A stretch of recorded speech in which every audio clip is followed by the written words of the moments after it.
accent is forever terrible. Yeah. No. Duh. You're doing pretty good. You're doing good. I've heard worse.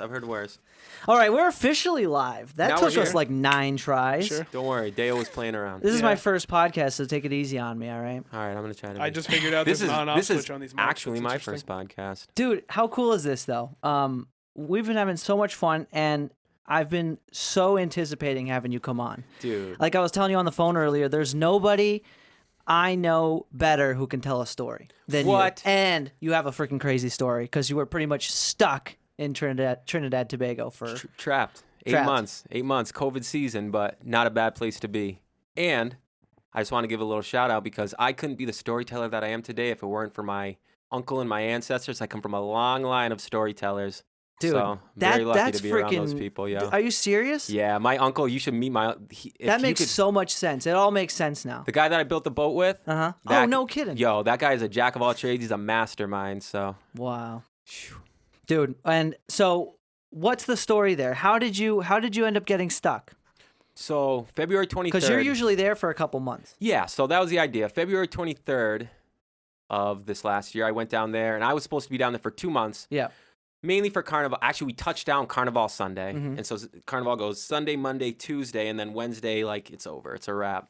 So I was supposed to be there for 2 months. April 26th, I should have come home. Mhm. Yeah. Yeah. And by the beginning of April, COVID was already in full swing, you know what I mean? So I don't have a TV, I don't have news there, but a lot of our friends do, and so people are like, the US is shut down, all these people are dying, it's crazy, it's this whole thing. And for me, for a period of time, I was like, I had seen the whole like Ebola scare Yeah, and yeah. the H1N1 and bird flu, all this. I'm like, this ain't nothing. This is another like voting Swine period. flu. I think that was a big one too. Swine flu. Oh, Yeah. They had like pigs. people soaking their feet in the troughs. That must have been so crazy though to hear about this. Yeah, but it was funny because at Like- first I wrote it off like, oh, this is nothing. Yeah, This yeah. isn't going to It'll matter. pass. No big deal. And then like a couple weeks later, I was like, oh shit, this is the real thing. Dude, I was supposed to go visit Brian Waite Oh. that month that it all kicked off. So Now, where in the world is he? Japan. I was Yeah, going, I was going to Fukuoka, but we had a layover in Hong Kong. Mm. And so we were like going back and forth, me and Jeremy, and like, should we go, this and that, and like, and obviously back in those like first cases that they found, it was nobody thought it would become this. Right, right. Even every single person I talked to, we were all just like, oh, nothing, probably something. Yeah, again, China goes through one of those every single year. Yeah, almost, yeah. You know what I mean? So it's like, oh, another thing. Yeah. Sure as shit. A month later, not even. Yeah. We were closed. Right, here. right. Like nothing was open besides Yeah. gas stations and grocery stores. And the grocery stores were empty here, dude. Right, It was right. bizarre. And that's what I heard. I heard a lot of, I saw pictures and stuff, and I was just like, wow, that's crazy. And for us down there, the bars closed for a little bit, which if you've ever been to a Caribbean island is actually a huge deal. And I was like, Really? something must really be, like, we've closed the bars. Something's going on. Like, this is rough, dude. Especially So- how in you the know it's Caribbean. bad. Yeah. I was Yeah. like, what's going on? And so, whatever. So, again, the things didn't close down as far as stores, restaurants, different things. Everything was kind of in the same thing, but the borders were closed because with it being one of those islands, tourism's the thing. So it's not really like they're worried about people within their own community. They're like, we got people coming from around the world using our home as a travel destination. You know Yeah. what I mean?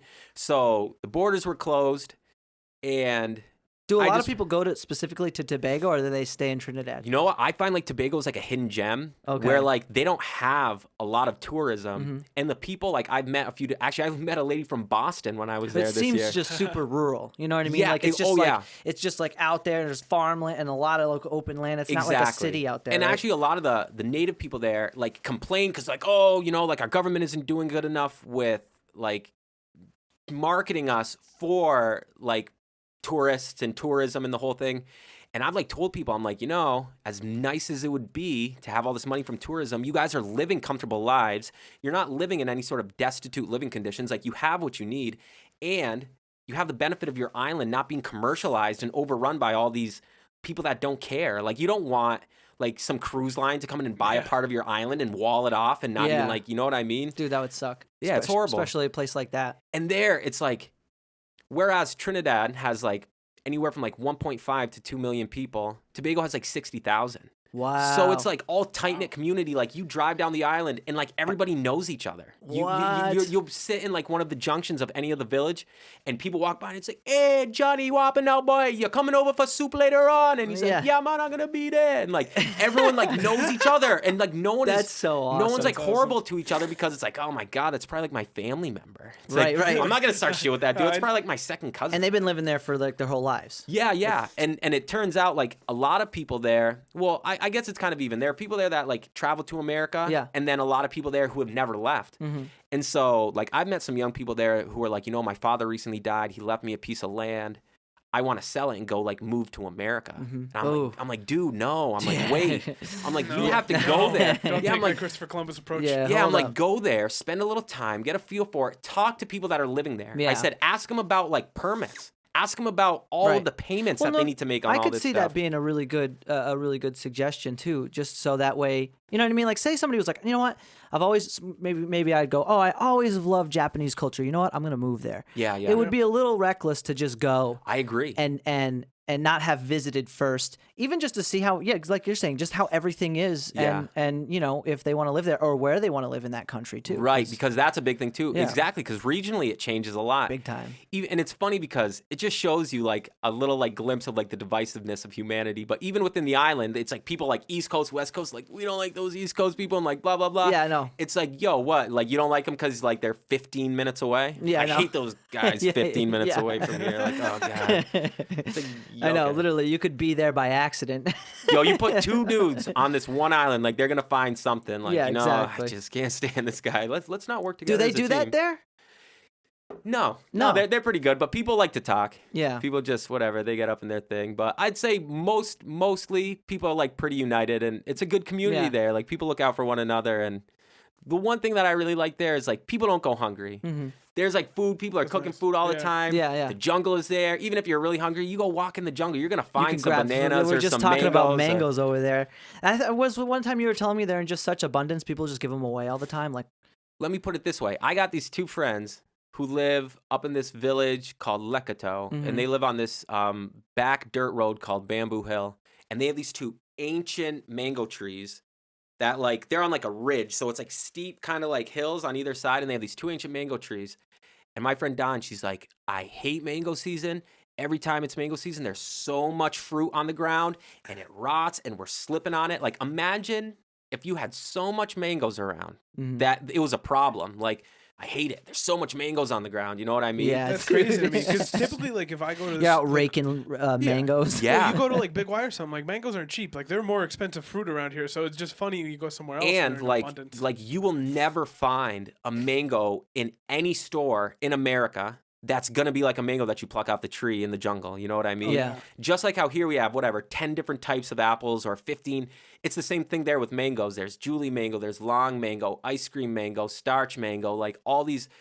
And those all sound delicious. They're so good. I mean, you'll get like little tiny purple mangoes and big red mangoes and yellow mangoes and orange and green and just. That's awesome. Like corn here. Yeah. It's like lots of different. It made me realize that probably any place that like fruit or anything like that is growing. That's actually what you were talking about with you had an apple there and it sucked. Yo, it's kind of like the same thing here. There's like 1,000 different kinds of apples. Yeah, exactly. You know what I mean? I got an apple there one time. I took one bite, I threw it directly in the trash. Yeah. I was like, this is the worst thing I've ever tasted. But it made apples me realize are hit or miss too sometimes, but that sucks. No, yeah, just there because there's no winter. You know what I mean? They have to import their apples, and so I think that with anything, with any sort of fruit or produce, when you're importing, quality is just. So like maybe apple trees just can't grow out there. No, because there's no winter. Because they need that period of dormancy. Yeah, there needs. Dude, I never fucking. That just blew my mind. I have never taken that into consideration. Yeah, dude, Johnny Appleseed, come on, bro. Well, yeah, no, I know what. Oh no, I don't even know. I'm not familiar with the story. I'm familiar with the name, but Johnny Appleseed. What is his story? It's about planting apples. Just how. No, I know. It's really, but yeah. like, he's just a guy, I guess, who like went all over like New England or whatever and planted like thousands and thousands of apple trees all over the place. Wow. But I don't know much about him. He sounds like a great guy. A guy after my own heart. No, that's too cool. And I'm sure bananas are like in abundance and everything like that. And another like 6 types of bananas. Like what? Banana, like they got plantain. You've seen plantain. Yeah. Then there's like green fig, which never even get yellow. You boil them when they're green. Oh wow. And then there's whatever they. Well, plantains are like that too, aren't they? Yeah, Or do you wait can for them boil to them get green, yellow? or you can like fry them when they're ripe. You usually don't Okay. eat them straight when they're ripe. I have. People Yeah. don't usually. Is it but bad? No, Or does it I think taste it's bad, fine. rather? I think it's good.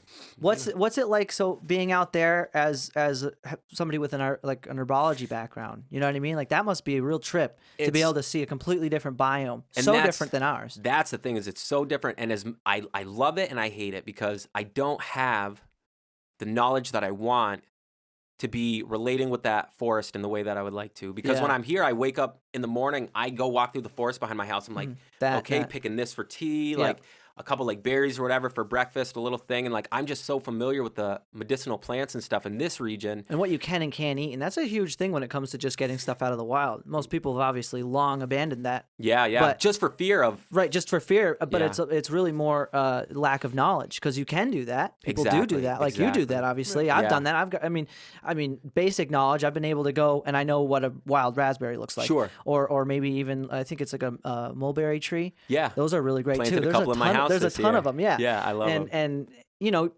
I know so many people who couldn't recognize a mulberry, and those are like even better than raspberries. I agree. They're so good. No one needs to anymore. I know. It's a good skill to have. It's just probably not popular to grow them either, because in Missouri there's tons of them. Yeah.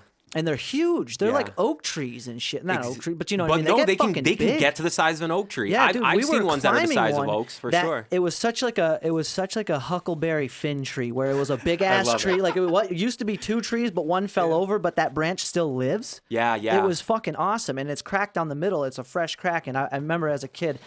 Lots of memories just being on it when I lived out in Eastwind, where we visited. There was one in the middle of the cow pasture.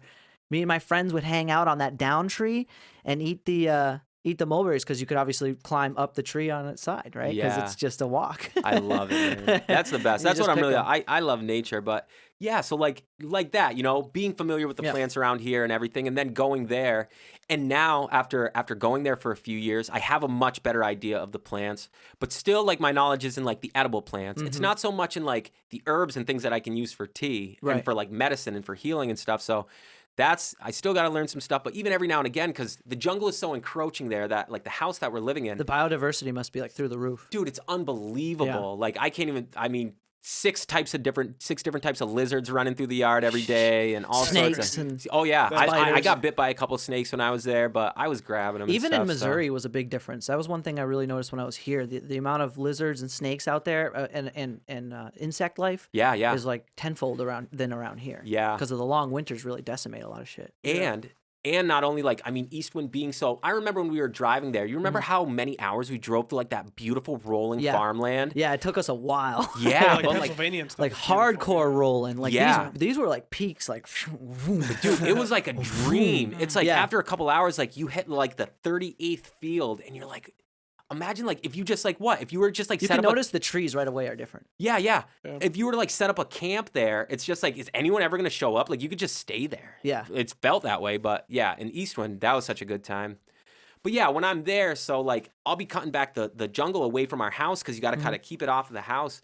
And like I'm just thinking, I'm like, oh my god, like I could probably be using this stuff for tea, or like so like every now and again it kills me, because I got to cut back the jungle, and I'm like, there's so many things here I could be using, you know what I mean? Probably just so many different types of plants that you're cutting through. Oh man, that must be so crazy. It's tough, man. But you did a good job of figuring out what to put on your wound. Now actually the stuff that I used to heal my wound was actually plants that I'd harvested here and that I'd brought with me. So actually, like, I don't know the plants. Like, if I didn't have, what I used was yarrow, which is a flower that grows here. Actually, it grows like a weed here. You can find it in a lot of places. No kidding. And so you take the flower, you dry the flower, you powder it, and it's amazing for staunching blood flow, but it's also antibacterial, antimicrobial, antifungal. Wow. Yeah, let's backtrack a little bit. What happened to your foot? What happened to your foot? We're sidetracking the most epic story. We haven't even talked about the foot. Ever. Oh my goodness. We got to talk about the foot. So I woke up one lovely island morning, and I had my tea, I had my mangoes, and I was sitting out there, and my buddy Volton, he says, we should really go back to the back of the house. There's some things we got to cut back there. It's growing up in the house. He's afraid of snakes, so he's always like, ooh, that's a bad place to visit. Fucking snakes are going to climb up the trees and into my fucking window and bite me by. And so I had to go cut the stuff. So I'm back there with the machete, and I'm like, yeah, no problem, cutting. And all of a sudden, like, something stings me. And, like, there's, like we were talking about, the bug life, there's a lot of different bees, wasps, ants. I didn't see what bit me. I have a sneaking suspicion I know what it was. There's this type of ant there whose mandibles stay Oh, is it like a bullet ant? Yeah, it's something like that. Dude, its mandibles are at a perfect line, and it's almost like they got it like hinged. Like a pair of dikes? Yeah. And it's almost like they unhinge and they go whop and they like but you can I've held one down and I've seen it and you can hear it clicking. Wow. It bites so hard. And so I think that's probably what got me. Did it bite you? Like something bit me. Hard? Dude, so hard. Bad? Like, yeah, it was like a really good bee sting. Yeah. So hard you noticed and decided to try to so hard that I instinctually went to go swat it away as quick as I possibly could with a machete in my hand. Perfect. So, OSHA approved. Just another totally day. OSHA approved. The thing was rusty. I had sharpened it like a couple days ago. But how do you get around that? Because let's be honest, that's probably a perfectly reasonable instinct in that moment with something that stings you that bad. Because if it's worse than a bee sting, let's relate that. Because most people only know what a bee sting feels like. Yeah. Now imagine like what? How many times worse than that? Dude, it's got to be like 5 times worse. Yeah. It was unimaginable for most of us because I'm just thinking about a bee sting. And honestly, if the scenario were different and I had just been bitten by like a snake that just latched onto my foot, I would have looked like the coolest dude on the earth because in the same second that snake had bit my foot, it would have been decapitated. Yeah. It would have been perfect. It was less than a second. I swung this thing. And so whatever. Needless to say, too bad it was an ant. I chopped the top of my foot open to the bone with this machete. I just look down and I see you ever somebody says something that sounds like it hurts and it makes your balls hurt? Dude, I hate that. Oh, dude, I look down at my foot and I see the bones and tendons in my foot, and I'm like, oh my god! I said, did I I sit there for a minute. I'm like, did I really just do that to myself? No, it's normal. I'm like, holy shit! I'm like, wow, that was quick. And so, this is the thing is, I really actually amazed myself with how calm and collected I was because I have me and my friends, we skateboard, we mountain bike, we do all this stupid risky shit where people hurt themselves really bad. And there are times I'll be hanging out with my friends and they'll be like, oh, you remember that time we were here and this dude cracked his skull open, and they get into these stories and just hearing it, I've vomited, got to feeling it so bad. I'm so queasy. I'm like, oh my God. But when I was in that scenario, I'm super clear headed. Yeah. I was good to go. And I realized almost in the same moment, I'm I have exactly what I need. And so I just walked back into the house.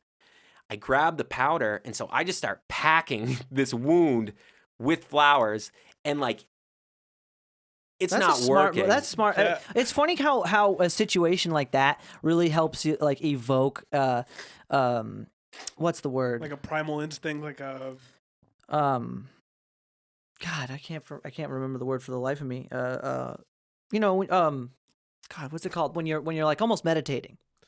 Oh yeah, transcendent, like a trance sort of thing. I don't know, but I got what you mean. Where you're kind of ascend above this physical thing, and you're kind of so clear and concise. In other words, you're able to focus directly on what you need to do. Exactly. And there's that's it. I remember this year actually, we went and hiked the Franconia Ridge in the White Mountains. Oh, nice. And we ended up backtracking 2 miles, getting lost. Not lost because we knew where we were, but we didn't realize we had gone 2 miles extra down the wrong path. Oh, so that's a 4-mile mistake. Yeah. And it started raining up there. Oh my God. So it's it was fun, and we weren't in any real danger in my mind, but it was fun that there was that much conflict in it that you kind of realize, well, the only other option is dying. Right, where exactly. You get into that state where you have to do. Exactly, you have to take care of things and get it done. And that was, it was cool for me to experience that and be in that moment because I was just astounded later on. I didn't even think of it, obviously, in the moment, but later on I was like, wow, I handled that really well. Yeah, and so whatever. 40-mile-an-hour winds. Dude, and so whatever, I went up to my room, I grabbed the stuff, I started packing the wound, and I was thinking, because I've used Yarrow to close cuts and stuff before, but I was like, should I be really putting this this much into my bones? We'll see how this goes. It was probably smart because the best thing other than that would be to cauterize it probably if it was bleeding a lot. And even that's even more pain. And that's the thing too is my living situation. I'm staying up in a house on the top of a mountain in the middle of the jungle that takes a half hour to walk down the road. You know what I mean? I got to walk a half hour down a mountain dirt road to get home and out away from home to the main road. So what am I going to do? I have my foot cut to the bone and I'm just going to walk for 45 minutes down a mountain and then get to the road and hope somebody's going to stop and give me a ride. Hey, could you guys? You had all the stuff on you? I had it up in my room. Oh, and nice. so I grabbed that stuff. I start packing the wound full of those flowers, and like it's not stopping. And I had used probably like 70% of what I had, and I was like, fuck. I was like, if I can't get this thing closed, like, what am I gonna do? Right. And so I just like held it there, like with my hand for a while, and was just How like, far was the hospital? What do you think? oh my God. Again, like a 45-minute walk. However long it would have taken me to get somebody to stop on the road, because people care about their cars. Like, cars are a big deal down there. Yeah. And so, like, who's going to be like, oh, look at a white guy bleeding out on the side of the street. Let's put him in our car. No big deal. They're just going to leave me there like, oh, good luck, dude. Just stick your foot out the window the whole time. Yeah, but honestly, like, the nearest health center would have been probably like a 20-minute drive. It's not super, super far. It's a small island. Yeah. But, so whatever, like, finally get it to stop bleeding. Yeah. And I'm sitting there, I'm like, okay, like, I can't move. I got to just take this easy, because if it starts again, I don't have what I need to close it a second time. So I just, like, took it easy. I ended up walking for a month. Ooh. And I probably could have walked before then. How long ago did you do that, actually? I would have to look specifically at the date, but it's probably been about 2 months now. Okay. Yeah, I was going to say, I feel like I didn't see that long ago. Yeah. But you probably only posted it sometime after? I posted it almost a month after it happened because, like I said, I couldn't walk. I didn't come down, and I don't have Wi-Fi up on the mountain, obviously. I got to go down into town for any of that. How does that work? Yeah, it's a weird thing, weird scenario. Actually, it's the greatest thing. We can get into that, how lovely it is, dude. But dude, honestly, I can't say enough about that. It's crazy. Just even whatever you want to call it, whether it's the internet or TV, it's just that level of information is way too much these days. It's too much. How much people get. You're overloaded. Yeah. It's like, what are you actually taking in? Exactly. What of this you're just is like being sticking bombarded, with you? and you're just like showering it constantly, like, like, and you're convulsing underneath it and screaming at everybody around you, like, ah, you know what I mean? Like, see this? That's pretty much the emotional, interpretation of what's going on. Just an average just day for Mike. A fucking scream. I think your interpretation was spot on. Spot on. Just screaming awesome. and being showered with information. I just picture Mike going right about his day. Dude, Duncan Trussell had the best saying about it. He said, I feel bad for the sorry bastard. What do you say? I feel bad for the sorry guy who's somewhere out there next to a waterfall without a phone, and he has no idea how afraid and scared, or pissed off and afraid he should be. Dude, I've thank you. seen that recently. I'm trying to find it, but hard. And that's what it's honestly like. That quote is like, that was like my life there. Yeah. Is like, I don't have access to my phone. I'm not waking up and scrolling through nothing. I'm waking up, I'm walking down to the ocean at the bottom of the hill, bathing in the sea every day, come back up, eat some mangoes. Every now and again, our buddy would come pick us up, and we go cruising down the island, go hit a waterfall. That's awesome. Go stop off in the village, spend some time. Even like with grocery shopping, we were probably like twice a month, we would drive down the coast and we'd stop at our friends' houses and we'd be like, hey, we're trying to grab some groceries for like the next couple weeks. Do you have anything growing in the garden? And they'd be like, yeah, come on. And so we would drive the truck like into the jungle. We'd be driving like dirt roads into the jungle, and then we'd get there and they'd be like, all right, we got this growing, we got this growing. And we'd just harvest a bunch of food, give them a little bit of money, and like that was our grocery shopping. That's awesome. So nice. Dude, I'm super envious of that. That is really something that is kind of lost. Now, as much as it's nice to be like where I am here, but at the same time, like you drove in here, like there's nowhere to go. You have to go. You have to take a drive to get anywhere. It's like, true. It's sort of a luxury you have to pursue around here. It's not absolutely. everywhere like that. I really do like Eastwind. Even that environment, kind of, at least you could do that. And I miss being able to be more in the woods more often. You know what I mean? I love Eastwind, I have such fond memories of that, dude. Jeremiah Johnson style. Well, anywhere. No, dude, there's so much to be appreciated about like hyper rural areas where you can live off the land and like what I was just thinking about the garden though. How many other plants is there like the apple tree that are similar? Like I'm trying to think, like that must be so crazy. I mean, even just so as far as like different types and stuff, I would have to think. Bananas are similar to that there. There's a lot of different types of bananas. But other than that, it's usually just like so. Well, like what other plants a few different fruits, need yeah. a winter? Something with like flowers, I'd imagine. That Pears, has to, like... pears, peaches, plums. Yeah, there's probably no coniferous There's plums trees there, but it's a different type of plum. Yeah. Even like whatever, raspberries, blackberries, pretty much anything that you see growing native here needs that period of dormancy. Do they have like pine trees? Probably not. No, they don't have. no. Actually, you know what they call pine down there is pineapple. So like, oh, like you want like this pine is pineapple. But yeah, like as far like some of my favorite fruit trees down there, they have pomegranate growing. No way. Starfruit grows. Oh man. Papaya. I almost called it pawpaw. They call it pawpaw on the island. Yeah. Papaya grows. Soursop grows. Guava grows. Wow. Even a lot of fruit that I'd never heard of. Pumarock. You've probably never heard of Pumarock. There's Chenep. There's Balata. Wow. Are they good? They're lovely. Really? Actually, my favorite fruit. That sounds like a delicious fruit salad. The best fruit that I've ever had in my life is Pumarock, and it looks like an apple, but the flesh of it is very soft. It's almost like, I would say flesh-wise, it's like a mix between an apple and a peach. Yeah. But it tastes like roses. Like you bite into this thing, and it's like biting into like a rosy apple. I don't even know.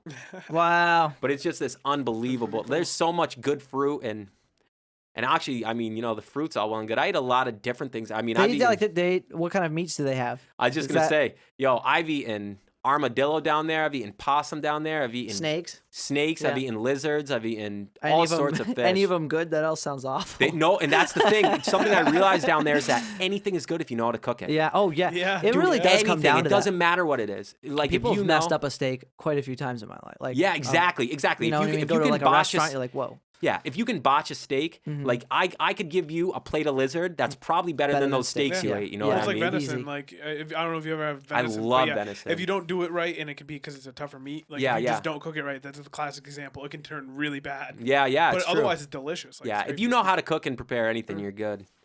And when I'm there, it's funny because, you know, like when we go out to other people's houses, we'll eat meat and stuff. But my buddy that I go there with, he's a 78-year-old dude, half blind. The dude's a local legend. Like he did really well for himself when he was young on the island, and like people just know him around.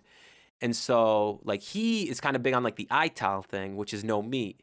It's kind of like a Rastafarian sort of thing. Ital? Ital, no kidding. So like, what is that? So that's a diet, I'm assuming? It's kind of just like a vegetarian sort of thing. Oh, okay. But so like me and him, when we were there, we do a lot of fish tea, which is like a fish soup. So with the exception of fish, we didn't really cook much other meat. We would just do a lot of like roots and like vegetables and different things from like the jungle and stuff. So there's a lot of meat going around, but we're doing a lot of that good fresh produce and whatnot. That's awesome. That's so cool. So what kind of work did you have to do out there, or did you do rather? I was doing around the house. I was doing a lot of gardening. I'm trying to even think like what did I have grown in my garden? Well, all sorts of fruit trees. We have soursop, mango, but I was growing like okra, which they call okros there. I love that. That's another thing. Like good food. So we were going okras, potatoes, peppers, onions, garlic, chives. What else? I mean, these ones you may not even know. Tanya, dashin, cassava, different roots, a lot of roots and a lot of stuff like that. But so I was working the garden, and then... What happened? I got a good question though. What happened like when COVID hit and all that? Like what happened there? Did they go through a whole crazy period, or was it just there was like the social distancing period, and like people kind of like, you know, in public spaces, bars got shut down, and I think actually most businesses got shut down for a short time. But then, like, everything was open fairly quick. Precautions were took. You had to have masks in public. You had to do this and that. Yep. But I think even, like, until just a couple months before I came home, there were no cases. Yeah. There were none. Like, I didn't hear about any cases. I was going to say, out there in the sunlight, and supposedly, I guess sunlight does a good job. Like, it makes it easier not to catch it. And that's what they said. They were saying that the heat, and with how isolated you are in the middle of the ocean. UV radiation, too. UV radiation is devastating to bacteria. Yeah. You can even clean water with it. You ever see them do that? Yeah, I think so. You can. So when I was putting together like my hiking backpack years ago, right. I was looking at different like water treatments. I went with the Life Straw inevitably, but you can get like, you know what I mean? You can get like drops, like iodine drops, or there's flashlight where you shine it into water. I have seen that. Yeah. But how crazy though was the transition then when you came back? Like, was it a big difference or? Sort Honestly, of the same when you came home. It was kind of similar because the thing for me too is that I wasn't spending a lot of time down in like public places. I was spending a lot of time up in the jungle, just kind of tucked away. So obviously we don't have to wear masks there. Nobody comes around. We don't even see there were times when like we'd be up there, wouldn't even see other people for like days or weeks. Yeah. So when I went down into town, it was like a short stint. I'd go down there, I'd hit the grocery store, I'd get Wi-Fi, reach out to my family and stuff. So honestly, coming back, it wasn't a tough transition. As far as like the COVID thing, the toughest transition for me coming home was like physically. Yeah. Breathing for me was tough. Because it's so freaking cold here, huh? And I don't know if it's like fall allergies or whatever, if it's something in the air, but dude, something. Leaf mold messes me up. Yeah. Like I don't have spring allergies. Me either. Yeah. But I get fall allergies from that. A lot of people have fall allergies. And I didn't even know it till like a year ago that it was leaf mold that messes me up. Yeah. Because I was looking into it, like, why? Well, there's no like excessive pollination. I'm not sure. Sure. But because of the leaves falling, it being really wet and darker for way freaking longer. Yeah. That's the effective. Well, the leaves just sit there. That's what you need to make mold, and at that point, it's freaking everywhere. This year, I was pretty good with it though. But we've had like a week that was like 70 degrees for 3 or 4. Oh, you were just here. I was loving like that was perfect. I can't tell you how many people were like really complaining about that. I'm gonna just step out. You guys can keep talking. Sure. Isn't that crazy though? Like they were like, oh, this. I can't tell you how many people were like, I can't believe it's this hot. Dude, I was loving it. And it's funny because it's funny for me because even like since I got back, I mean, I acclimate quickly. Yeah. But like when I got back, it was cold and it was like maybe a week until we got that nice weather. So like even that, I'm outside in like a t-shirt and shit. I'm like, this is so nice. Oh yeah. I was loving it. I got out on the Swift, went for a paddle, went for a nice walk at the Quabbin, did a few things. I was like, man, it just felt so good to get out there and to feel a little bit of warm weather here before getting into winter. Like being there in Trinidad and just having like it's gonna be nice just to be able to get away from all of it. It's so nice, and that's the thing is like everyone's like, oh my god, like are you okay? Like are you afraid? I know Josh. Are you safe? No. Josh is a hardcore winter skipper. Yeah, dude, I literally really been ditching winter for like years, and it's funny because honestly now I have this really deeply profound newfound appreciation for winter. Like when I'm here, it's like a dream for me. Like when I'm walking through the forest and everything's covered in snow and the snow's coming down, I'm like, oh, nothing as beautiful as this. Like I love it. And it's funny because before I started going there, I remember being so fed up with winter. I was like, if I see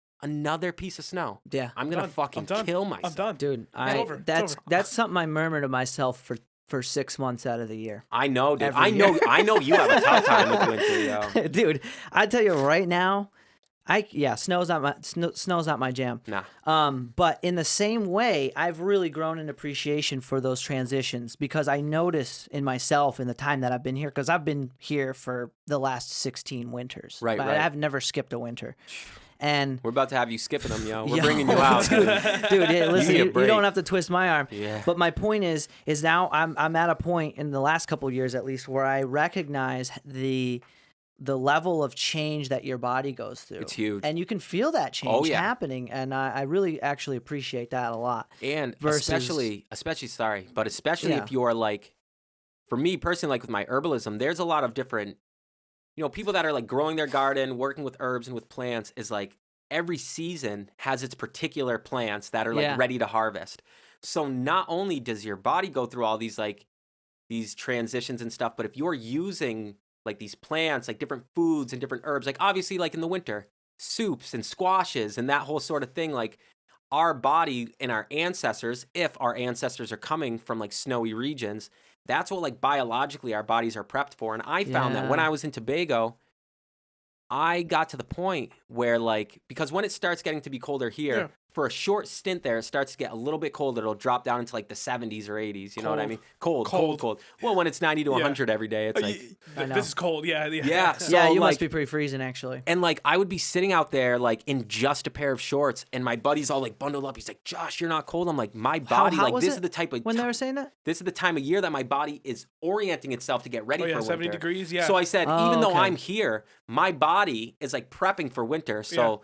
Like when it got a little bit cooler there, I was like, oh my God, finally, dude. I was like, this feels so nice. I remember being in Vegas one time and we were out by the pool and it was like 70 degrees out. It was beautiful for us. Yeah. But all the lifeguards, everyone like, they're wrapped up like this is they're cold. like, what are you doing? This is so warm. Dude, I tell you, when I went to Arizona in April, we had a freaking really long cold season. When did you leave for Tobago this year? February 23rd, yep. So like, we when I got back, it was like the end of April. It was still like 50, 40 degrees out. Yeah, I was like, dude, when's this going to be over? It didn't end until like the end of May, I feel like, this year. Like that coldness. The coldness? Yeah, no, it definitely stuck around. But man, is the summer great. I was just thinking about the other day. It was like, I was like driving to work. I'm like, well, all of a sudden you can't swim anymore. Yo, that's like, why I was just going, I think I'm going to go for a swim today. Yeah. That was like, so that's something kind of back to that, appreciating that transition. It's you notice that is something that you appreciate because it gets taken away from you. Exactly. And you're like, shit, man. Because how often, maybe if you live in the island, are you thinking about how awesome it is to go swimming? Exactly. You know what I mean? And You even might times forget. when I'm there, because like for me, I look at like bathing in the ocean as a big like healing thing. I do it like, I mean, I love to swim, but I try to get down there because like if I got scrapes, burns, cuts, whatever, it takes care of all that. It's just good for you. And so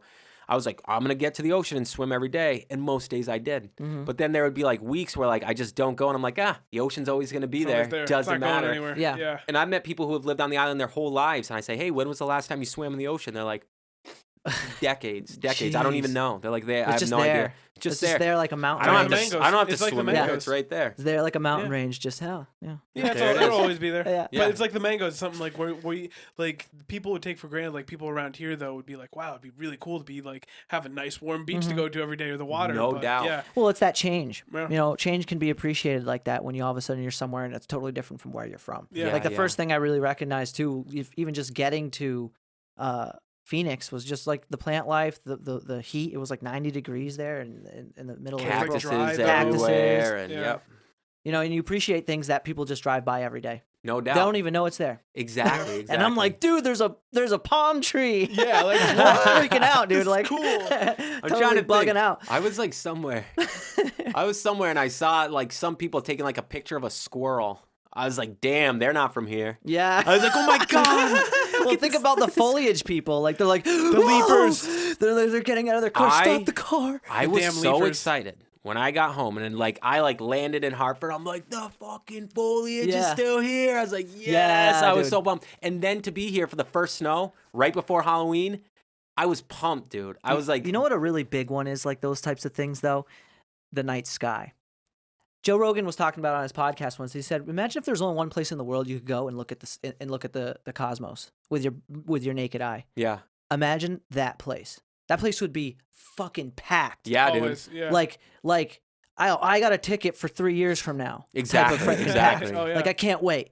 I heard you can see constellations. You know what a constellation is? And that's Like, another thing imagine people that take shit for granted, dude. every night. Like, don't even. That's one thing. Actually, a practice that I want to really get into is, and it's tough now with how cold it is, but I want to get into a practice where before I go to bed, for a half hour to an hour every night before I go to bed, shut off everything, my phone, whatever. Yep. I want to go lay out and stargaze for a half hour to an hour every night and then go to sleep. Dude, that's badass. Because it's like people don't do that. Dude, not only is that really cool, but it's something I realized is really helpful if you want to sleep really good. Yeah. Is just top the Yeah. freaking light And for a if you- half hour or watch the sunset because that gradient of light triggers that sleep response It's true. so well. Yeah. And you even know- like that's the thing like we used to do all the time. Yeah. We were always getting up Dude, for I those know. sunrise hikes or we'd just go walk down the trail to Yeah. the waterfall at like 1 Have in a the morning. fire, have Yeah. a fire and just hang out. Like, oh God, it's 1 in the morning. You guys want to go walk down the trail and make a Yeah. fire at the waterfall? Yep. Yep, we're gonna Hey, do man. it. I'm actually on my way. I'm already there. No I've doubt. been here for hours.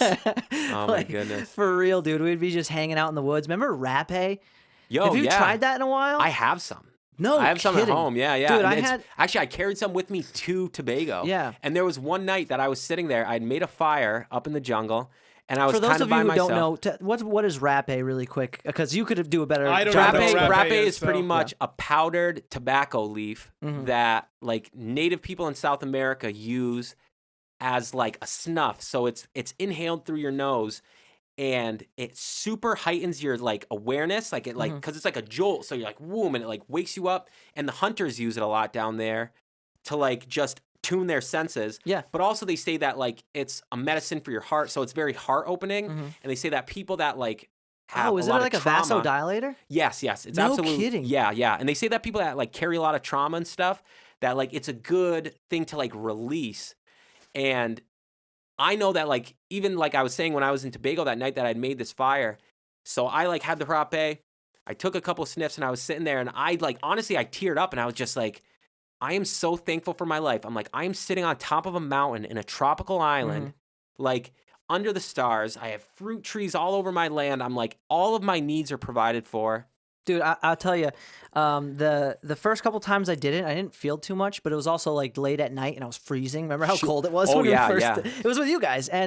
But the last time I did it, I was at Merriam's at the Sweat Lodge. I got a chance to go there, which was really, really cool. I've never been before in my life. Yeah. And I forget who it was. If they're ever listening, shout out if you remember who I am. But it was like a self-applicator. Yes. You blow it up your nose, and it's exactly that's the sensation too. To explain to those who are listening, it's like sniffing tobacco. Yeah. It is so spicy. Yeah. It's crazy how spicy it is. Yeah.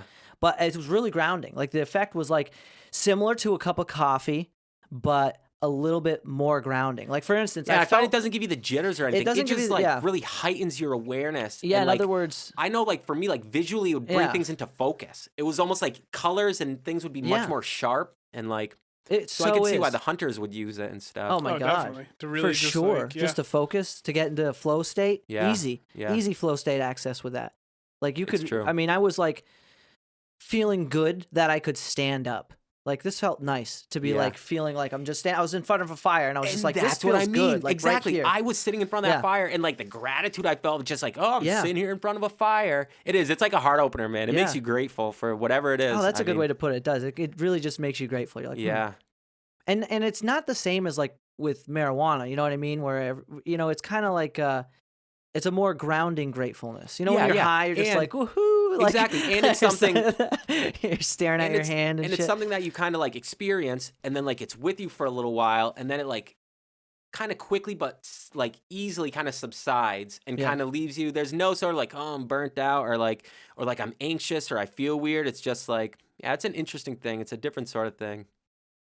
Yeah, I was really appreciative, even to do it back then with all of us. How many times did we do that? Like once or twice? That was fun though. I really do miss going out. I made one fire this year over the summer, and I said to myself, "Damn, I've only made one fire this year." Yeah. Before it was like, 4 or 3 times a week or something. If not you more. would basically just more. live down by the wall. Well, yeah, we would just go there or any trail. You know what I mean? Because Yeah. at the time there was the horse farm. Yeah, Blue Star. Remember those sessions out at Blue Star? Yeah, that was awesome. The drum circles. Oh my God. I remember sitting out in that field and like just like falling asleep and like waking up like the whole field is all like foggy and the moon's got everything glowing. It's like, wow, where am I right now? Dude, I wanted to ask you, how did you end up meeting the people who you know from Tobago that you go and stay with? So actually the guy that I stay with, his name is Volton, and he worked with my parents for the state of Massachusetts for like 20 or 30 years. So he knows my parents. He was like a family friend. And he was always kind of around through my childhood, but I was a child, so it's not like I ever got to know him. And then later on, like when I was like in my teenage years, I was this like mean, angry little punk. I absolutely loathe authority. I hate the government. I hate all this shit. Yeah. And so I was getting to this point where I was like really studying into like conspiracy theories and also just like kind of the history of like society and like where human society came from and what direction it's been going for like hundreds if not thousands of years. And I got to this point where I was tweaking. I was like, dude, I'm so like nervous and anxious and like I realize that I'm like deeply enmeshed in an oppressive system. Crazy how anxiety provoking it is when you really look at like when the you systematic understand what's going on production of society. And it's just like, well, there's just so much stuff like to your point before, there's so much you're getting bombarded with just like now stuff imagine to worry about. Like I gotta worry about this and that. And like, now on top of that, imagine constantly hearing about it and seeing it. Yeah. And it's not even accurate half the time Right. too. They're making shit up and it's like even more stressful. The reality itself is already stressful enough. Sure. Then they tack on sensationalization, as it's called. And it's just like, fuck. Well, the worst part is it's not even, it's like the news, but also then people get in these groups on, Facebook. They get in these groups online, and then they all share the same opinions, and then it just gets like worse and worse. They gas each other it's up. It's the perpetuation of bias because the news does the bias, and then whoever is biased to the news, then it's like perpetuates, and now you have layers of bias-driven content. Exactly. And now you can't even look at your phone without getting a bias. Yeah, it's so over the top. Or seeing crazy. your friends go right into it. Zunk. Right. You know what I mean? So like I was like peg. facing all that. It was all that stuff that I was like wading through. And I was like, wow, I'm really not happy. I was like, this sucks. And like I talked to my mom. I'm like, I need to get the fuck out of this country. I need to like go somewhere and get like kind of a change of perspective. I'm like, I don't know what to do, but like I'm like, tropical island sounds like kind of my thing. I think I would do good there. And she's like, I have a friend. I got the guy for you. And so Oh, no kidding. So she put me onto him and was like, hey, my son wants to go to this place, blah, blah, blah. Like, I know. He was just friends with your mom? Yeah, friends with my parents. He had worked with my parents for the state of Mass for years and years. And he was pretty much like, you get him a ticket. I got a house. He's good, dude. He can come with me. We'll do whatever. And then like, so whatever, the first year I went down there with him. And dude, I have never had culture shock. Like I got down into this island. And so whatever, you sit like on the opposite side of the car. How old were you the first time you went? It was 2012. I must have been 22. Yeah. Must have been on my way to 23. Is that when you had to cut your hair off to go? Yes, dude. Because you had a mane like that not long before. I mean, that was... I've carried a mane like... I mean, not quite like this. Legendary. It was an afro when you were younger. Yo, yes. I used to rock the afro, dude, because I didn't realize that I could like dry it in a real way and have curls. So I was just like, I gotta brush this shit out. My girlfriend's very jealous of your hair, by the way. She sees like she compliments your hair all the time. And some woman told me yesterday, she's like, do you realize that every woman in America would kill for your hair? I'm like, I just hope they don't kill me. Yeah, my girlfriend said she just wants to touch your hair. Like it's great. Yeah. From that day on, he had to wear a hat. Yeah. Like, damn. I like tell him like, because old ladies are like, who are you to have that hair? I'm like, yo, let me have a little beauty. I'm like, I need something. I got nothing else going for me. Come on, cut me some slack. Thank you. Jesus. I mean, you're nothing without the mane. Like that's right. That's right. Just a shell of a man. Shell of a man. Who's even that guy in the Bible? They cut his hair, and he's like, all right, this dude's just good to throw away now. We don't even care anymore. Damn. Who's the guy? You could probably Google that. I don't know. Samson. Was it Samuel or Samson? Samson and Delilah, boy. They cut his hair and threw him away? That was his power. They cut his hair. He was like leading these armies and like knocking down these like fortresses and shit. And then they're like, all right, cut his hair. And it's like, he's like this shriveled nonsense guy. Yeah. Was it? What do you got there? Samson, the biblical figure, Book of Judges. He was an Israelite who followed the prosecutions of Nazarite life. I don't know if I'm pronouncing that right, which included not drinking nor trimming his locks. Boom. Bam. They cut his locks. Can't cut the locks, boy. Let the locks grow. Come on, That man. is your powers. Yeah, coaxed him into revealing that the secret of his strength was his long hair. Samson. Shit, dude. Yeah. Honestly, though, that's like a piece of you that you've been living with. You know what I mean? That you almost produced. It's like a piece of you, but not. I grew this. Like you grew it. You know what I mean? And so like it can be taken away. So there's almost even makes it a little more special. And even I should grow my hair out one day. Even so like in Native American culture, they like a lot of like the Native American trackers said that like a lot of their senses that they used to track like was through their hair. What? And like when the whole West was over like taken by like these colonialists and like the Native people had been like absolutely like decimated, they took a lot of them and like used them in the army and in the cavalry and all this stuff, different shit. And like Native American scouts were the most like sought after scouts in the entire military. Yeah, later on, either the Vietnam War, Korean War, there was actually a movie on it that's pretty good, Windwalkers. Oh, they had this I'd whole heard of code of, was it Navajo? It was one of the Indian tribes. Yeah. And they got a group of them, and they had this decryption like code that they talk with each other. No one could figure it out. Right. Because it was just like an old like Navajo language or something. It was fantastic. Exactly. Yeah. And like, but even them, they attributed a lot of their skills like to their hair, and they're saying that like it gives you a lot of like different sensations. Yeah. Like so, and you think of like antennas. And how antennas work, you kind of got all these things sticking off your head and you got catching those all these sensors. signals. You know, it's funny too because have you ever watched? Obviously, you've seen Avatar: The Last Airbender. Yes, love it. Every episode, best show ever, best cartoon ever. Go see it if you haven't. And have you seen Legends of Korra though? I started watching it and I can't say that I finished it. Yeah, it wasn't that great anyways, but I can tell you really. But the first one, so, yeah, that's my professional review. It was really worth seeing because you get to see like what it was like in the future after Aang's success as the Avatar. So you that must be cool. Feature. Yeah, it is cool. It's worth the watch. I'll say that. So what happened? Like the Fire Nation kind of fell into obscurity, and who took control? It just turned into a whole mess of other shit. And if you watch it, you'll see. I couldn't go through. Take me hours because it's like a ton of different things. What happens Let's go Earth Nation. Spoilers. Spoil? No, really. I won't spoil nothing. There's like Too late. republic city, and it's like spot on to what society's like in a city. Oh yeah, yeah. Like there's just a lot of anyways. So it goes into It's that a melting pot. Yeah, and there's all the different conflicts that come into it, and then she goes from there to worldwide doing stuff. But anyways, spirit wide and all that. But there was a part in that. Climb over like I did last time? No, just go around. This guy dude climbs over, stands on top of the camera. There was a part where the monks were explaining, the airbenders were explaining why their heads were bald. It's because they could feel air easily. Yeah, you know when you really shave down? True. You feel like every breeze. Dude, I was saying to someone, like, dude, that's so legit if you're an airbender too. I was saying to someone recently, they were like, oh, like, what if you cut your hair? I was like, if I cut my hair right now, I would not survive the next You'd 6 die. months. Yeah, dude, that would suck because I bet you that's warm as I've hell. gotten a haircut in the winter, and like, I've walked out of like a hair salon and whatever, like in the winter, and had a cold breeze roll across my scalp that I thought was gonna kill me that second.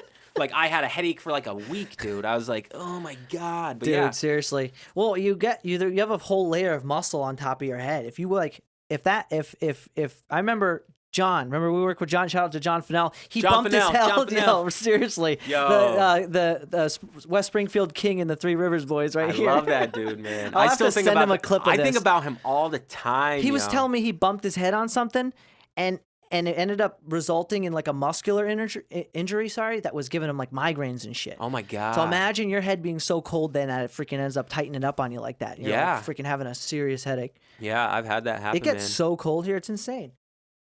I wonder how John's doing.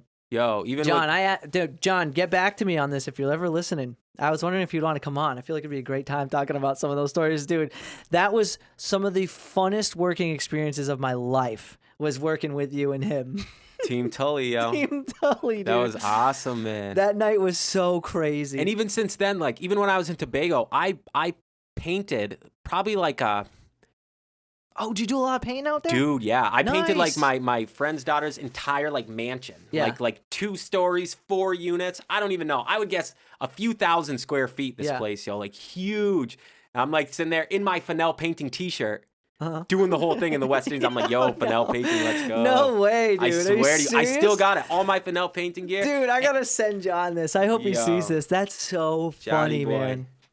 We did. We had a good time, man. Dude, we really did. That was like some of the funniest times ever. I remember one time you had to go in the back to take a crap, and then you came back. I lost my phone. Dude. Remember that you dropped your phone in the stream? I dropped it in the stream, yo. Oh my god, dude. Oh my god. Never a dull moment. Never a dull moment, man. Those were some hot summers. Let's just say that. Blazing hot. Blazing hot summers. But New Hampshire was the funniest. I remember. Remember how?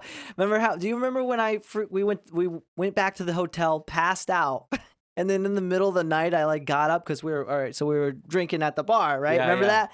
And every time you were telling me the story of how I got up in the middle of the night, and since the closet was on the other side of the hallway from the bathroom, I accidentally walked right into the closet. Into the closet and got stuck in shit. And it was Dude, yeah, I'm like laying in my bed, like watching Mike. Mike like gets up, walks into the closet, but I'm like, what the fuck is going on? But I'm like, I'm just gonna let it play out, man. He's probably fine. He's doing his thing. Here. It's all good, man. I've seen weirder shit than this. No, dude. But then I start banging on shit, right? Or was I like having a hard time? I think you were kind of banging around. Yeah, there was a bit of a ruckus. Dude, Just a little bit. So I thought when he was telling me this, I thought that was a dream.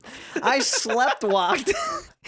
Turns out I slept walked to the bathroom. It was not a dream. And then I went in the wrong fucking room and got stuck. And I just remember vividly that I was banging on the coat hangers. Because like I wasn't sure where I was, I guess. And I guess I really had to take a piss. I do remember that in the middle of the night, but I didn't realize I had done it until you told me this story. And every time I looked at Josh, Right, Mike wakes up like, I had the craziest dream.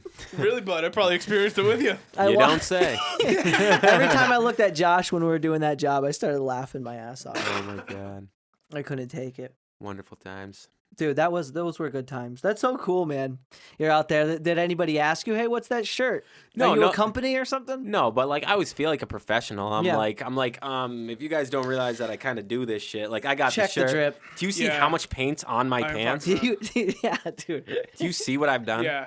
I used to have a pair of pants too because I did painting for a little while, and I had them, and my girlfriend threw them out. I'm like, I'll wear these. I'm What like, is see, I'm wrong done. with her, I know, dude? Like it was so comfortable pair of pants It's the too. scar like, of a true warrior. I know. Shout out Ange, but that was a bad idea. Yeah, I know. I still got the shirt though. Good. I It's wouldn't gonna be throw all right. that out. Yeah, You gonna be All all right. Yeah, I'll make it. Oh man. Yeah, man. But yeah, so you painted out there. Was that mostly what you were doing? Yeah, like a fair bit of painting, gardening, and I didn't really have to do a whole hell of a Yeah. lot, dude. It's like really simple living out there. I was mostly like just growing plants and swimming in the ocean and bopping around. What's your experience now? Like, were you continuing doing herbology stuff when you were out there, and like, are you still doing it now? Because I would like to forget get if into you're some still- more like classes and stuff. Mhm. Honestly, like to take some more things just to kind of get a feel for it. But yeah, I've been doing my own thing, just making medicine and brewing a lot of tea. And actually, my cousin is going to be opening a shop in downtown Palmer called Soul Revival, and she's looking to eventually have it as like a kind of tea shop. Mhm. And so we're gonna kind of like open it up as like a space where she does like women's circles and moon groups, and I have friends who do like different classes and workshops and stuff. So we're gonna have it kind of like that at first. We'll do like a little bit of an inventory, but she wants to eventually turn it into a tea shop. dude, that's such a smart idea. Yeah, Tea shops dude. are hot. Yeah. People love them, and there's really not that many. There's Yeah. more cafes. There's Yeah, a lot yeah. of cafes, but like tea shops, I could probably only name There's two. always like that one-off in a mall. Like you ever go? It's not a tea shop, but you ever like they're popular. You go to Yeah. the tea stores. And Yeah. It's like a whole the bunch of Tivana, yeah. Yeah. And we're gonna do it dope. Like Dude, yeah, I was gonna Tivana say. is like super like expensive and commercialized. Yeah, it's like Dobra tea will never be able to do it as cool as Dobra, but like Yeah. that's what I kind of Dude, aspire you could. to. Well, But that's even what the I'm other saying. day, I was just about to say, Dobra tea is really the only place where you can That's- actually get that experience. I where you- literally like I wouldn't even call anything a tea shop other than Dobra. No, I And really even the wouldn't. other day, me and my cousin went there. She's like, I just want to like kind of get a glimpse of the kitchen, kind of see what they're doing, get an idea for like what we're gonna be looking at. And I was like, Yeah. that's a great Well, if I- idea. yeah, like, if if I'm you're being- looking for notes, Dobra's the place to go figure it out. Seriously, She was even seriously. saying, she's like, I just want to get to the point where we're bopping all around the Yeah. world and going to like these tea places and getting. I was like, that's the One dream, step at a yo. Let's time. go. For real. Well, I know a lot of people who work even for the company aren't even in this country at Dobra. That is. I've Exactly. heard they're Yeah. like out in Indonesia. we gotta and- go and to they- where it's like if you work for a coffee they're company, same thing. cultivating Yeah. all of the different oolongs and green teas, black teas, white Yeah. teas, All that. sending it over here, so it's all like super authentic, and it's so much better. It was such a great change up because I remember there was like Tivana, and then when Dobra came into town, that was sort of a new second option for people in our area because like where else are you gonna buy a big bag of like different tea? And even at Exactly. Tivana, it's like everything's got sugar in it. I feel like. Yeah. You ever have those teas and they're like Yeah. super sweet? One thing Well, for because me. they sell the rock sugar and they try to promote that. That's why their tea, like whenever you have the samples, they always try to promote that rock sugar, and that's why it's Oh. always Yeah. sweet. Cause One thing that gets me with them too is like, I mean, I guess like as an herbalist and being aware of hundreds of different species of herbs that you can use for tea, like it kills me when like people have a tea blend and they're like, yeah, we have like apple slices and Yeah. like berries in it. It's like that's cool. Like I get like Yeah. people want, but like It's not like a you don't real- think someone yeah. can just like Do cut that. up a fucking apple and put in their tea if they want apple? Like it's just a funny thing to me. I don't think fruit belongs in tea. It's it's sort just of weird. it's sort of a I don't know. It might be a dead end type of thing, but I guess I don't know. I could see people liking it. The big thing is that's actually a good point because between just like the different types of tea leaves, I mean, people don't even take into consideration you can do tea with, or well, I'm sure they do if you're into tea, but you can do it with bark, different types of bark, different types of funguses, roots. And, yep. Like it's not just the Not just leaves, That's leaves, not green tea flowers, leaves. That's bark. not pretty though. You can't sell that in a mall. You know what I Right, mean? right. Like, that's, No, no. The that's cool what it thing, comes the down cool to. thing with the leaf Yeah, plant it's too not is like sexy. the versatility of Yeah, I know. tea, because like you take like the same like green tea leaves, and whether you steep them fresh, whether Right. you dry them, whether you roast them, Mhm. whether you, like It's all there's different so many effects. different processes that you can prepare tea with and get such a like different result and different types Right. of teas. That's what Dobra Dude, has we gotta shown have me. you come on here one of these days and make like a pot of tea. I'm with it. You know what I mean? Remember when we did that with all your herbs? That was actually really awesome. Yeah. We made like a few different ones. Yeah, a few different tea blends. Dude, I'm actually really hoping you guys do start this thing up. Me too. You got to let me know when you do it. Oh, too. yeah, we'll I'll let like you talk know, about it and point people in that direction to try it out. I feel like as long as you have like a really cool environment, everything else comes after that. And that's really like the thing. Like my cousin has this amazing like idea that she's cultivating for the space, and like she's kind of gone over it. She is looking to do kind of like a Southwestern Adobe style, like cool sort of thing. Like there's going to be a bunch. You probably scouted out the cafes out in Sturbridge. Oh yeah, they have a ton of great places. Yeah, that you can kind of look at styles like woodwork, that type of stuff. It's true, and even that, like in my family, we have a lot of different like people who do. Like my uncle is like a master woodworker. My brother's a mason. Different things. So like we have people that like have a really professional eye. I know your brother's been killing it. I see his signs a lot. Yeah, he's doing really good. Yeah. He's at the point. He's like booked right through. It's like to even. That's cool. He's got work for years, really, dude. He's killing it. It's like a lost skill almost. And that's the thing. Like that. And well, when you're good at it too, yeah. masonry work's like not the kind of shit you want somebody who flaking. You know what I mean? Like you need somebody no doubt, because it's permanent type of work. And the way that he goes about it is that like when people call him, like he's not cheap, and so like people be like, oh, like could we do it this way and it'll be cheaper? He says, well, the thing is, he says, this is like my company name on it. He says, unfortunately, if you want somebody to do it cheaper, you're going to have to call them, because he said, I'm going to do it right and never have to do it again. Yeah. So he said, if you want it done right and never to be touched price. again, Otherwise, this is what it's going to be. He goes, you can go, and he kind of gives people the option. He's at the point now where he's not so hard up for work. He's like, please let me have the job. Yeah. He just like kind of screens his jobs and decides what he wants and what he doesn't. But That's he does, awesome. man. He's super good and he's very skilled and. Dude, you could pull it off. I'm actually totally stoked about it because the tea would be awesome. That's no brainer. No doubt. With honestly, I wonder how many people who sell tea are also steeped in herbology as well. Exactly. You know what I mean? And I told her that's too. a great combo. I said, what I'm gonna do, like what my plan is there's certain species of plants and herbs and flowers and stuff that are like really good for tea, like to the point where they're medicinal, but you can never overdo it. Yeah. So like you can just keep drinking them. They're nourishing for your body, and a lot of them grow native to here. So I'm just gonna have like a drying rack in there, and I'm just gonna be regularly harvesting these herbs and keep them there. And if like she ever wants to like whatever make some tea, like cool, these were wildcrafted. These were harvested in the forest a couple miles from here. You know what I mean? Yeah. So. That's actually a really cool touch too, because people are like, "Oh no way, this is like locally harvested." Like, yeah, and even people just like we from were this talking area. about, even like we were talking about with allergies and like allergies being an issue. Like if you're like drinking these local teas and stuff, you are kind of putting those different like pollens and microbes and stuff into your body, so that your body doesn't really react to like the seasonal changes so heavily, and like you can safeguard yourself from a lot of allergy suffering. And I really am. I'm one of those people who really gets turned off when I'm like, "Oh, I got allergies," and then dude, every time you come over my house, oh my god, he goes, "You want this? No, you want a Benadryl? Yeah, want a Benadryl, bro?" I'm like, "No, dude, like I got this." Well, because you also have really bad allergies with dogs and cats, and then the last time it stop did playing with my cat, and you do it every time. And he's got a baby cat. Yeah, well, how can he stop? Oh yeah, how's he gonna stop? You can't. Baby cats, you can't not like. He hasn't learned. Try to put an entire baby cat in your mouth. Yeah. Exactly right. That's what I just. I don't want to hurt it. I just want to put it in my mouth. He loves to rub the cat and then rub his eyes. That's his favorite thing to do. This is my favorite cat. Why does my eyes itch? Allergies do suck though, because it's not enough to kill you. It's just enough to annoy you. Yeah. Just kill me already. Yeah, dude. Seriously, when it's bad, it's like I'm dying. I might as well die, but you never do. Dude, yeah, I've had it to the point where like I can't open my eyes. I like can't breathe. I really have had allergies before where it actually feels like fighting for my life. Like you're like trying to draw breath. Like, well, that's funny because I'm just instinctual. For some reason, I'll only do it to the point when I really feel like it. That I'm I have asthma, so like that starts to kick in. Yeah, allergic asthma. It's like as soon as you're allergic to something, slowly but surely you can't breathe, and it's like that is so annoying. That's scary shit, dude. Remember when I had a freaking asthma attack? We were going on a joyride way back in the good old days. And we were he had a Jeep, he had an awesome Jeep, and we were like way out in Connecticut, and I'm like, I can't breathe, dude. And whatever they sell you in CVS doesn't work. You need one of those inhalers. Yeah. Yeah, no, it didn't. I'll never forget that night. Yeah. That was a trip. But yeah, no, seriously. Yeah, anyway, in other words, to mitigate people's allergies, just with something as natural as drinking a tea. I mean, and it honestly, taste good too, and it'll be healing your body.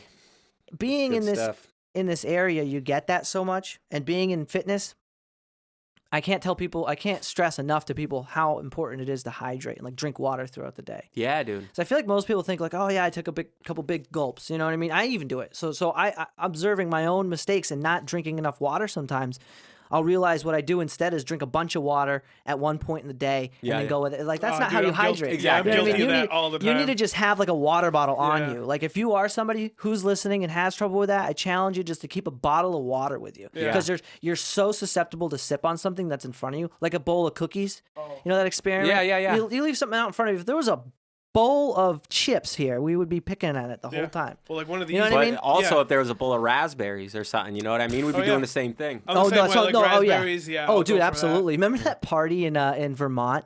We went to I always credit it to the only party I've ever been to in my entire life, and everybody inside when we walked in was just dancing. Dude, yes, and remember there's like the yellow watermelon. Dude, and there was all the trays of fruit. We walked into a room and sat down, and everything that had a table surface top had fruits, herbal and tea, vegetables, like super bread, cheeses. Yeah. What kind of frat party did you guys go to? Dude, yeah, it was like a crazy Vermont hippie party, dude. It was wild. And that's awesome. me and Josh are like, fuck yeah. hell everyone's yeah. like, we're like, dude, everybody yellow watermelon, what? Everybody looked like a slow motion wacky waveable in front of them. He's You right. know what that reminds me of? That's exactly what they look like. And we're just kind of looking around, eating so much fruit. Our fruit tray was empty. Know what happened?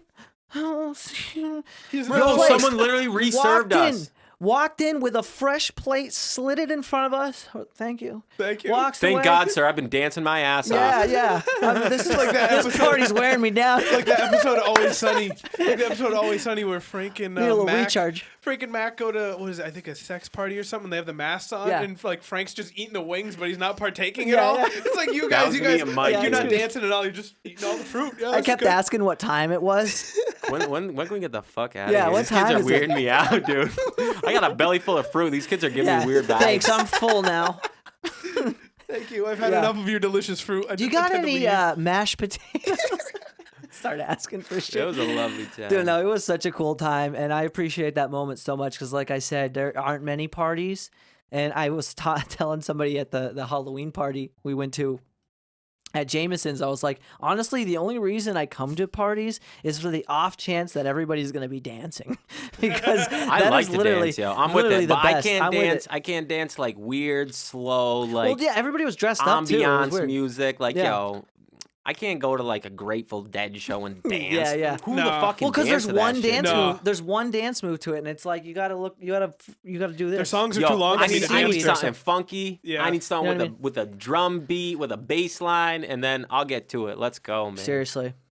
Rock jazz is in need. We need a lot more of that. That's one thing I've realized I miss the most. I've said it a trillion times. Is concerts. Keep saying it. Concerts, dude. I I cannot know. wait for a concert to come around. Just in general, the amount of music I listen to, just because I don't commute anymore, just working from home, like it sucks. Like I have to find ways to like listen to music now. Yeah. Like you were talking before, stargazing. No whopping on the weekends, dude. No. Dude, I'm gonna try that stargazing thing. That's Dude, such an awesome idea. My best thing is having a dog. Like really works out. 'Cause I just take the dog at night. Gotta take him for a walk. And just for a little bit, we just go for a short walk. But I get to just like put some music in. You just look at the stars. I don't know. It's super peaceful. Yeah, Dude, you need that. seriously. You need a little bit of that. Yeah. Nature, really. That's my biggest thing. Like people are like, oh, you're an herbalist. What do you like? What do you do? And I'm kind of a multifaceted dude. I like mountain biking. The thing is, I like herbalism. I like being peaceful and kind, but I also like really savage, mean punk rock. Yeah. So like, and like, That's awesome. That's awesome. I like grew up on gangster rap. So like, Yeah. all this shit, I'm like multifaceted, but like nature for me is like the one all stand all. Like there is nothing that I can think of in this world that's more precious to me than like the natural world. And like you said, Dude, just there's getting a even lot. a little glimpse of that here and just there. Like something. there's such an ancient, archaic connection that we are born from that whole system. Dude, have you? That's one thing I was thinking about when I was out there. Have you been to Sedona, Arizona? Oh yet?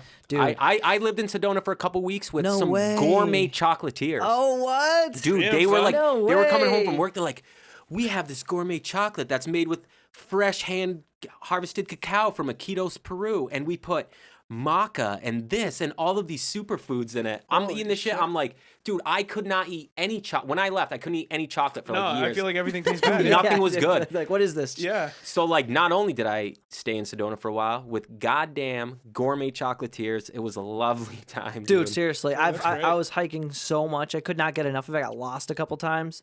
It was so funny because it was like right when the shutdown happened. Oh, yeah. So there was a lot of really weird things. Like they shut down trails out there. I was like, yeah, they shut down the beaches in Tobago, which I Yeah. thought was so weird. I'm like, I get like if a bunch of people are going, but like if you got one dude on the beach, is he putting someone at risk? I know, Well, I know. they had problems with them, like Florida. They were just like hordes of people going, and it's like, okay, That's is Florida. probably Yeah, that's a an little issue. too But much. yeah, the Florida's beaches down there fucking aren't like the crazy. beaches No. here, yo. Everyone's so accustomed to the beach, Yeah. no one goes. I know. You know what I You're just mean? used to it. Well, my move was I just stepped over the caution tape. Well, that's what I'm saying. Dude, my go-to thing is it's better to ask for forgiveness than permission. Oh, all the time, like, dude. like you step over, like Rule number one. I'll be very careful. I'm not even gonna take any risks. Yeah. What do? You go, oh, I didn't know. And then by the time they catch you, you're probably outside. So, Right. I mean, at least in the trail that I was Mike just thinking, I'm likes like, to oh. live life on the edge. That's Well, what it was does. like, it was He so does weird. all the time. because He hasn't quit. there's a- really. reckless for life. There was- Reckless for life. I like to row. Turn up. No, dude, there's a parking lot there, and I'm like, I'm not gonna not hike Thunder Mountain Dude, while I'm right? here. Listen to the name. Yeah, Thunder dude. Mountain? It's called You think you can Thunder keep Mountain. me out of One here? with Thor, motherfuckers. Damn It's right. not even a joke, dude. I have a picture on my Instagram. It's like it was Oh, me. he's serious. He Dude, I wielded was- the hammer and everything. You know what happened too? I got lost. Thunder Mountain kicked my ass. I was like legit worried. Damn. Because what you don't take into consideration, which was my favorite aspect of Arizona, is that the trails were suggestive. To see real things, you just had to go off the trail. path Yeah, and yeah. then climb up the mesas. Exactly. If you didn't do that, I mean, you would see a lot of cool shit because it's impossible not Look what's to. over there. I know it's impossible not Oh, to wow, look in Sedona, but like. What I didn't take into account is the small trail that I thought I was following looks completely different when you're facing it the other way. Oh, When you're coming yeah, back, you know yeah, what I mean? yeah. So dude, I had to like scale down all this slate rock because what happened was I kept going up and I'm like, oh, I can see the top. Nope. As soon as I got to the top, then I saw the top. I'm like, what the hell? So I did that like 2 or 3 times and then kind of got lost and actually The was mountain's lucky just enough. honey dicking you the whole time. Dude, I was lucky enough to find some people coming down. I'm like, hey, is it all right if I follow you? Like, I don't want to be weird, but I was gonna follow them. You know what You I mean? mind if Like, I just kind of there's- stand back like 10, like You can say 5 no because feet? I will anyway. yeah, I'm gonna I follow you frequently follow anyways, you. but I'm just being nice. Don't mind that I have my hood on and I look Yeah. down all the time. Just let me do my thing. Either that or I'm gonna snap a branch off the tree and ride it down like a fucking surfboard. That'd be dope. I always suggest that. Rip some that's bark the way to off the go. tree. That's always the way to go. Oh, doubt. No, man, I want to live there. I swear to God. Yeah. Housing what's funny? prices- So actually, because you said you want to live there, before you even go any further, I just want to tell you this, because when I was staying there, I got talking to this guy, and he was saying, yeah, he said to the native people, he goes, this is an area that, like, they would travel to, like, every couple years for, like, either, like, equinox gatherings or, like, tribal gatherings and this and that. He said, but the Native Americans never lived here, and they always said, like, this is not a land for people to live in. Yeah. And so this guy was telling me, he's like, it's funny. He's like, because now it's, like, all these kind of like pseudo spiritual rich white people that like are like, oh fuck that, we'll live there. Yeah. Or the old people, like old people love like Arizona. And Yeah, places and like when that. I was there, I was like, dude, I'd fucking love to live here. And then Yeah, this no. guy told me, I was like, the Native Americans probably have a decent idea. But I said, at this point, I mean, people have been doing it, so. They also didn't Dude, have right. like Whoever- grocery yeah. stores to go to. So like, No that's doubt, the thing. yeah. That wasn't being upheld. That's for sure. Yeah, that place right. is packed, and there's Yeah. like some like houses burrowed into the side of the canyon. That's what I Though like, they do a man. good job of promoting community awareness of the preservation of the land. Yeah. Exactly. Like it's to the point where people really get like locals. Yeah. Even like people who aren't there, who aren't natives, even Sure. just everybody who's there, who lives there, and they are local, are They care about it. they're put off by people scratching rocks. I hate that. You know what I mean? Like Yeah. people will put big hearts, Eric and Emily for Yo, life. That's like always a been the big dumbest scratch. shit to me, dude. They'll do that right into the sides of the canyons. Yeah, and when people like do that shit to trees or whatever, all that, Yeah. I If fucking If it's like one of hate those like that, abandoned dude. buildings you Yeah. find when you go on Yeah, a walk, yeah. that's one thing. But yeah, I know. Yeah, what if you it's a mean. Like, man-made structure, yeah. fuck it Dude, up, dude. I'm it's with even it. worse. Like you don't see graffiti there. on that's anything true. that's outside. Yeah. So at least that's it. But yeah, it's pretty cool when you see how much we actually were really lucky to run into a guy who showed us like a bunch of really secret routes around Fay Canyon. Which places did you go to? I went to like Chapel Rock. I didn't go to a lot of like hiking. I didn't do a lot of hiking, dude. I was kind of like bopping around with these gourmet chocolatiers, going to people's houses, hanging out. I didn't get out in nature as much as I would I didn't get to explore the town because it was closed. Like I didn't know right, you went there for COVID. It was totally there was Chipotle was open and this cafe and Whole Foods. Dude, you know who I met? Do you know who Aubrey Marcus is? Aubrey Marcus. No, from On It. Yeah, I actually was lucky enough to meet him. It's like they're really cool. You would actually probably like them. They're a company that's really based around supplements. Oh, okay, right. But they make them not like these generic ones. They actually use mycelium for all of their products. Dope. Yeah, so it's all like mushroom tech based supplements. That's awesome. Like really cool shit. That's super cool. And they talk about it. They have like a website. I think too, they use. Lion's Mane's a big one, yeah. Yeah, Lion's Mane is actually like probably a cure all for a lot of people and don't know it. I've been taking it. Lion's Mane is one of the few like medicines that can pass through the blood-brain barrier and actually like regenerate neurons in your mind. Yeah. Like they say, and even for like chemotherapy, for radiation, all that shit. Like Paul Stamets, who's like the head of the Mycological Society, he's like, dude, everybody, because after Fukushima and all that shit, he's like, everybody should be like taking Lion's Mane. It's gotten so big, like here, like dude, I bought a freaking bag of it. Yeah. Dude, it's funny. I was at a party. Shout out to Matt Karen, one of our business partners. I always talk about him. Not a party. He has a pool volleyball tournament. His family runs one like every year. I love It's so much fun. That's awesome. And shout out to him because I really like going. It's really fun. Big up. This guy, we're figuring out the teams, and one of his friends, really cool kid, and I love him. And just the way he came at me with it, he all of a sudden he was just standing behind me, and he goes, and I don't know him. He goes, "You ever hear of Lion's Mane?" Like that's how I met him. That's how I met him. I turned around. I already like that dude. I'm like, no, what's up with that? And he. You know what I mean? Where'd you come from? He starts talking to me about it, and I'm like, dude, that sounds like exactly what I need. Yeah. First thing I did when I went to Whole Foods is bought a bag of it. That's awesome. And it's pretty cheap. You can probably find it even cheaper places. You probably know. I mean, I don't know what do they sell at the apothecaries. Shout out to Michael Terra Farm out of West Hampton. They grow all these different. They grow shiitakes, namikos, lion's mane, all these different like culinary and medicinal grade mushrooms. And you can catch them at all sorts of farmers markets throughout like Massachusetts, whatever, Jamaica Plains, and all over the place. And I think they're actually in a lot of stores now. But yeah, that's my friend Julie. I met her through my good friend John that was living there. It's but the future Michael of Terra medicine, if you ask me. Big time. Yeah. Like, definitely seems like and it's going to be more accepted. The thing is that we are like in this point in our society where we've done so much is polluted. We have so much waste. We have a throwaway society where things are built to fail so that you'll keep buying them. Well, that's why I have terrible. I'm so terribly turned off by any type of medication. Yeah. Because it's like, this is the lazy way of Exactly. doing it. Because there are ways, like I understand the concept, and that's super, super important and great thing to have is something you can take and feel better. Right. That I love that concept. It's a good concept. It's the fact that as long as you eventually find your healing, right? Exactly. Because you're killing the messenger. Exactly. So I'm just I guess bummed out that it's not more of these herbal type of ways, and herbal seems so hokey when you say it. I hate that too. You know what I mean? Like people will be quick to dismiss something like that. This is where we've come what do you from. mean? Like, it's not made out of dihexothermaltron or something that you can't even pronounce or know. Exactly. If I'm not mistaken, most medicine they discover it from going to plants. Exactly. And And not only do they discover it, but they extract it and they synthesize it from exactly. plants. So like I mean, almost all medications that we have are synthesized from some sort of plant. Let me give a really quick pro tip. Could you Google vitamin B12? Because there's two types. I think it's the type with a D.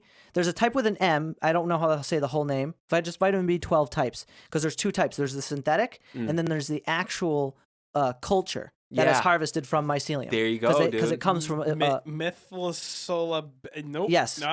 So that one with the M, I think. Is that a real Cyno word? and methyl. I'm not even gonna try on that one. Which one is the synthetic version? Just hold. Just type in what's synthetic vitamin B12. But For instance, you can definitely buy both. The cyano. The one with an S? Yeah, with the C. It's with the C. Oh, with a C. That's it. The one with a C. If you're looking at the back and it says vitamin B12 and the compound or whatever you would call it, the ingredient, it starts with a C. It's the synthetic version of it, because you can synthetically create a lot of these things, like you were saying, and they probably do that with all the active ingredients in just about every type of medication. I would assume something like that. Well, that's why I figure, like, when you synthesize something, like, you have to get the original source, I imagine, before you can synthesize and try to recreate it. Exactly. Yeah. And the thing with that whole thing too is that, like, when they're synthesizing these different medications out of plants, they're only looking for one particular, like, constituent. You know what I mean? Yeah. So they isolate this one constituent, they extract it, they synthesize it, and, like, my thought, because I have kind of like an animist view of the world, that, like, everything has spirit. Yeah. And so, and I know beyond a shadow of a doubt, after my herbalism work, plants definitely have spirits, no questions asked. And so I think that, like, that spirit of that plant has a lot to do with, like, the healing work that goes on in your body. And I think that when you isolate a specific compound and you take it out of this multifaceted, like, range of different compounds, and you take this one thing and then you synthesize it, like, you've taken that spirit, that living essence out of the thing. On top of it, those other things that you stripped it from are typically keeping it in balance. What you need to digest it. Like, exactly. Like, there's, in other words, on to what you were saying about, like the spiritual connection of that, I think it goes so underappreciated, or at least ignored, that we are all a part of this one thing. Yeah. We witness it as an individual, right. But what is occurring, what you would call life, is happening on a very collective basis, all at the same time. Yeah. It's so interconnected. The things around you are tailored in such a way that you grew from your mother. Exactly. Like, there's no... I don't know, like, we've gone too, I call it being too sanitary. Yeah. Like, we think that we're not on this planet. We think that we're not a part of this planet. Look at a lot of people's how much immune dysfunction we have, and all of these people, like, that's the thing, is, like, you don't have an immune system because you've literally, like, cleansed everything from your environment, dude. Right. Like, even for me, like, I get out in the woods and this and that, and, like, I'll get, like, my hands dirty and, like you bridge that gap. It's like you can think about however you want, but to understand what it means to have that spiritual connection, you could call that whatever. Sure. The fact of the matter is that there's things in this world that are for you. Right. Right? Like, look at the way plants grow. Look at the way everything grows. You know what I mean? It's all because of its environment. Yeah. You cannot, and this is a conversation, I don't know if I had it with you or with Ian or something, but you can't describe an organism without describing its environment. Exactly. And even, like, those testing things go that we so do. freaking hand in hand. Things that you would count as diversity or different is just a made up arbitrary level of counting. Right. Like, okay, you could say you're Josh, or I could say, well, you're a human with this many fingers and this many strands of hair, right. And then start listing off your organs and your macrobiology and all the cells that compose right. those. Like, how far do you want to go with describing what something is? When you're looking at an environment is an organism, just like a tree is. You know what I mean? And all these various parts, are maintaining homeostasis. Yeah. And it's also interconnected. And it's at the point where, like, it's such a crime how far we've removed ourselves from that. And people don't really realize. And I think that, like, the first severance that allowed all this, I think somewhere down the line, it must have been with ancient humans, something happened somewhere along the line where there was a severance in the human mind away from this understanding and this realization of the deep interconnectedness of creation. It's probably because like when you start moving, when we are destroying nature, we are literally destroying the source of our lives. Yeah. So, like, what? You're going to pollute the water, you're going to pollute the air, and then what? What's about the end game, dude? What about that island off the coast of Florida the size of Texas, Trash Island? Oh yeah, dude. Yeah, no. Shit like that, Yeah. dude. But then the we're one still... that goes between, like, Hawaii and stuff. Yeah, Yeah, like huge. Japan and, like, Massive. coast of California. Yeah, And that's one thing that even gets me with shit like, it's cool, dude. We should go to space. Right on, dude. Let's go to space. Well, but because, we're going to spend billions of dollars going to space when there's a fucking island the size of Texas of trash in the sea, when there are children starving in America. Like, how do we even justify that? It's crazy. Let's shoot a fucking rocket off. Well, and actually, even that, I mean, there's tons of things, but damn, like, a preliminary concept off that is, it seems like that would be a byproduct of the development of ego. Like, as humans got more powerful and realized how much they can shape the earth. Yeah.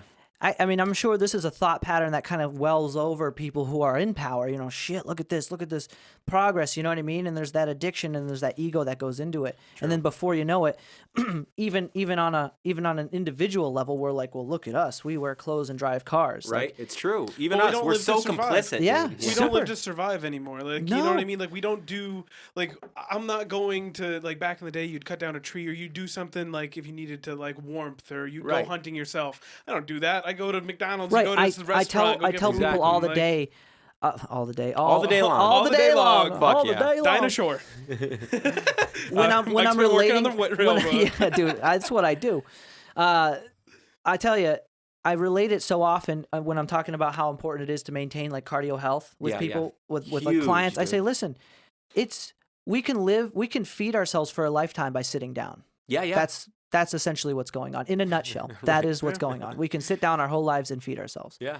That's your work. There's no more of the manual labor, or at least very little of it comparatively to what it used to be. Because, I mean, there's nobody who could get away without being a farmer back in the day. Exactly. Even in Europe, it's still like that. Oh, yeah. I mean, you could get away with it, but it's just an integrated luxury of that society where like everybody you better have a good neighbor. And you better have something to trade. You better be whatever. Like either basket weaving or making something. Yeah. That's the thing too, is like you had to be multi-skilled and multifaceted because you need to do, it's not like you're working.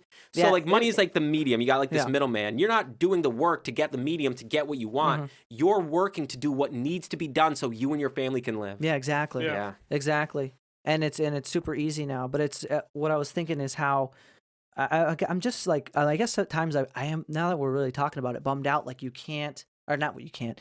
It is not very common to have everybody farming. You know what I mean? Like I'm going to think, oh, I'd love to have a farm. Yeah. Or not a farm, but even like a little garden, like a garden. Yeah. You know what I mean? That's just not. I don't know. I know just having so land, little people like having land that is do like that. a big thing of any sort. Like having a house. Like I know one thing that gets me is like I see a lot of my grandma does it. I see a lot of like big, nice, beautiful houses with huge yards that are just like all grass. And it's like for me personally, I mean, I have a small yard, and dude, I got peaches, apples, pears, plums, blackberries, gooseberries, rhubarb, blue, like all sorts. And I think all the time, I'm like, damn, like, dude, if you don't like mowing your lawn, maybe that's what, like, maybe a lot of dudes, they like that. That's their go-to thing. I love sitting on my mower, mowing my lawn. But I'm like, dude, if you're over it. You can have both. Like, that's what I love about my girlfriend. Like, she says when we get a house, like, her goal is to become a homestead wife. Yeah. I say it's because she's from Belarus and she's Russian, so dude, she just knows to work. Honestly, but she would love to just stay home, just have a house, just have a farm of some That's sort. awesome Just do even though like, that she feels that way, dude. That's so good. It's so far and few between, I feel like, nowadays. I'm going to have to make that a priority. I would love to have like a little garden. My grandma does it. She doesn't have much land. I was going to say, I've seen your grandma with a plot almost the size of this table and like taking out pounds and pounds of food. Yeah, my mom the same way growing up. That's what I always appreciate. So about casual, she's casual about it. Like they had that in Portugal there in the house, and you don't get away either with not having chickens. Like everybody has chickens. Oh yeah, I got chickens. And chickens are awesome. Yeah. I can't wait, dude. I can't. How did your dad? I want you to give us this story if you remember it at least. How did your dad end up with Toto?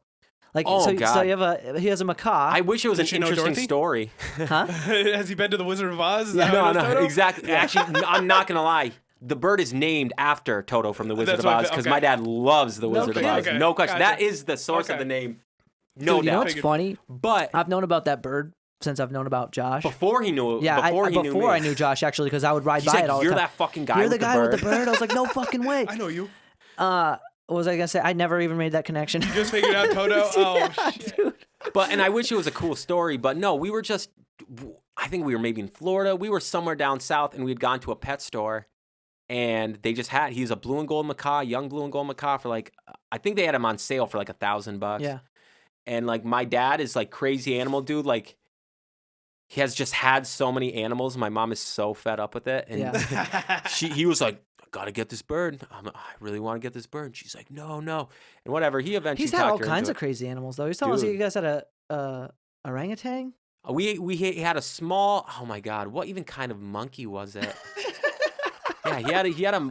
I think it wasn't an orangutan. I think he was a chimpanzee. I have a video clip of your father telling the story about the chimpanzee. Okay, yeah. And he was like, he ate the flower. He ate the tulip. He was like, don't hit I forget what his name. What was it? Sam. Like, don't eat the tulip. And it looked at him, and he realized that he couldn't run to him fast enough, so he ate it really quick. It was like a great story. Dude, and like, so yeah, all sorts of crazy animals. My dad used to work at a zoo, and he helped like rehabilitate animals. And so he also had like his exotic animals license. So there were some animals at the zoo that needed like extensive care. So he used to take them home and rehabilitate them. What? So like, dude, there was a period of time when like for a couple months, like there was a baby lion cub living at our house. What? That's and cool. like, that is... and at one point they like one of the zoos had like a old python, like a 20-foot something python. Damn. That like we just had at our house, and like it used to be in this cage in the basement. Dude, it took like 2 or 3 grown men to carry it. Its head was probably like the size of my hand. Holy shit. And my dad used to say, he said when he used to go down and feed it, he used to always keep a knife on his leg because even though the thing probably couldn't like eat him and digest him, the thing could definitely wrap him up and kill him. Dude, cats?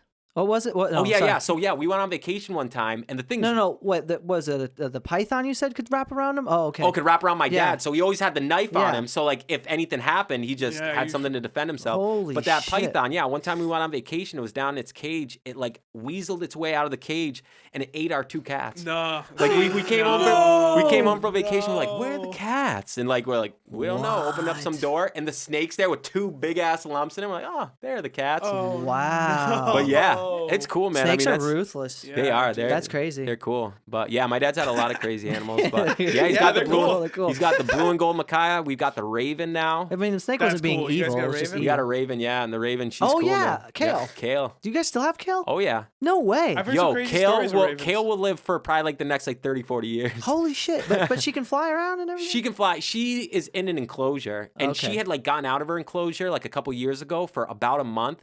And since we've got her back, like we'll open the enclosure and the door, and she's like, fuck that. I've seen how cruel that world is. She don't want nothing to do with it. She's like, you're feeding me. I'm good. Like, yep. She does her thing, but I've certainly heard some crazy stories with ravens. Like there was one lady I heard, and I think Jeremy told me this story. They're really smart. Yeah, right? like unbelievably smart. Yeah. Corvids in general. To the point where the raven would she would say something or for like a trigger word, whatever. The raven would take the keys, pick up her keys for the car. Like she'd say, "Let's go for a ride." Yeah. Get the keys. They'd go in the car. I think the raven may even started the fucking car. Yeah. And then would fly next to her the whole time as she's just driving. Oh yeah. And just go for a ride. They're insanely intelligent. I mean, they can carry out like. I think they had done like a 8-step complex task to get like this piece of food, and like they just put the thing in there. They're like, let's see what you can do, and it was like all these like switches and levers that it had to do to like get to these different areas.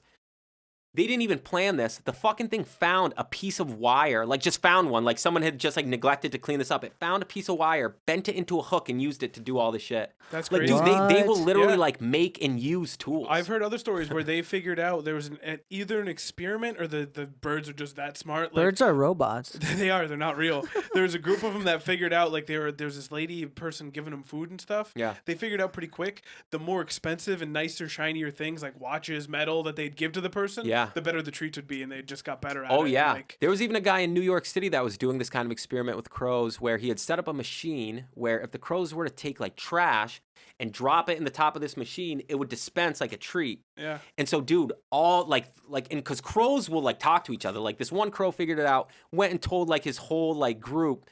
And so, dude, it ended up being that like there started being hundreds of they were picking up trash, dropping it in this receptacle and getting all these treats. That's yeah, awesome. I remember somebody telling, or maybe I was reading about it, that birds aren't real.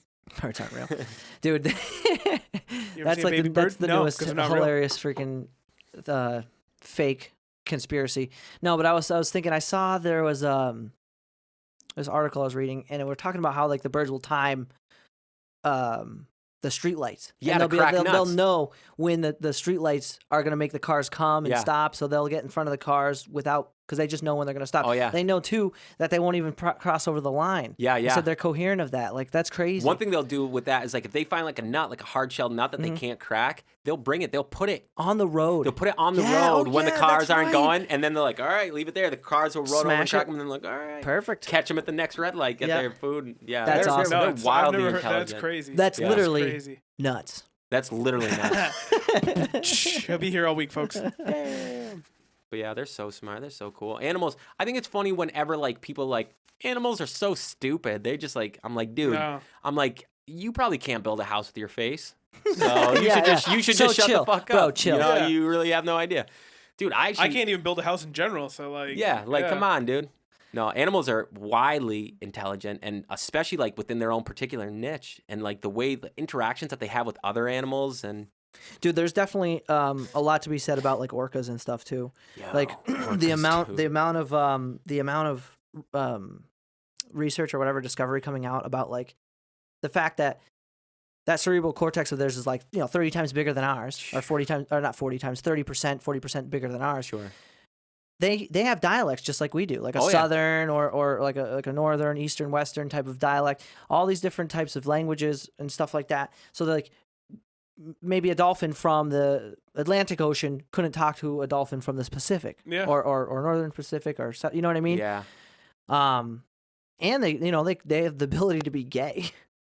Do you know that? I've heard that. Yeah, dolphins are like one of like the few animals that like have sex for pleasure. Yeah. And I remember one time, dude. I remember I was at SeaWorld one time, and I was like by the dolphin tank, and there were like these two dolphins like banging this other dolphin, and I was like, wow, dude. I was like, this is like a dolphin rules. I was like, there's a dolphin orgy at SeaWorld. Damn. Have you guys ever heard the story about the CIA giving a dolphin LSD and it being they kept it? I guess they kept it in a house with a lady, and it started trying to make moves on the lady. Yeah, let me look dolphin, this up. Dude. Hell yeah, that dolphin's dolphin's was it like at her? She had like an enclosure at her bathtub.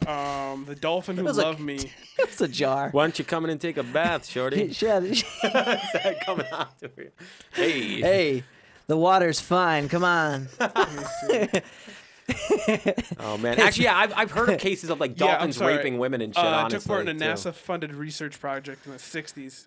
Dude, that's doing wild shit in the '60s. An unusual relationship with a dolphin named Peter. Yeah, dude, I've heard of giving them LSD to everything. Dude, they really were. Look at this shit. Dude, they were. There's fucked up videos. I would encourage people not to watch them. A relationship but I'll tell you where they are. Times became sexual, is what they're saying here. Dude, Jesus, I tell you, like consensual sexual. I guess. Dude, probably zoophilia is what they call it. She's like, what can I say? He talked me into it. Oh, you do it with dolphins. It's delphinophilia. Delphinophilia, right there. Add that one to your vocab. You'll be needing that one. Imagine how that dolphin got it on. Just like that. And she was like, "Oh, gosh, you don't say." Silver tongue devil. She literally moved in with him for 3 months, sleeping next to his tank and working on a desk that was hung over the water where he swam. They spent a great deal of time together, and Peter was a sexually maturing adolescent dolphin. He often had sexual urges at inconvenient times. Oh. Is there a non-inconvenient time? It's like, now would be a good time for your sexual urges. As it turns out, it's very difficult to teach an inconvenient dolphin sex. Yeah. I usually like having sex with dolphins on Sundays, and this is going through Monday through Friday, and I just don't have time. They found it very difficult to teach the dolphin to talk when he was aroused, because that was the whole goal. They were trying to get the dolphin to talk and mimic like human speech. What? What's leading them on? This lady found that Peter the dolphin would rub his Peter himself on my knee, my foot, or my hand. It wasn't uncomfortable as long as it wasn't too rough. That's what she said. Literally. Bro, that's awesome.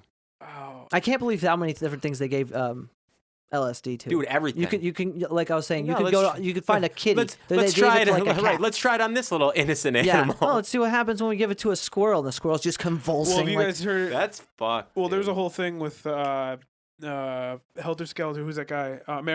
Not Marilyn Manson. Charles Manson. Yeah, Charles his dad. Yeah, no, yeah. Charles Manson. They say he's a byproduct of like a CIA experiment. Rogan's talked about it, where they drug a bunch of these dudes, and he's like, I don't know. It's a whole thing to go. If you ever want to go in a hole, and a very interesting hole, that's very true. I could believe that. I don't know what year it was, but back then, maybe 60s, 50s. It probably was actually the 60s. Come to think of it, but considering the times, but they tried to impregnate a human woman with a chimpanzee's sperm.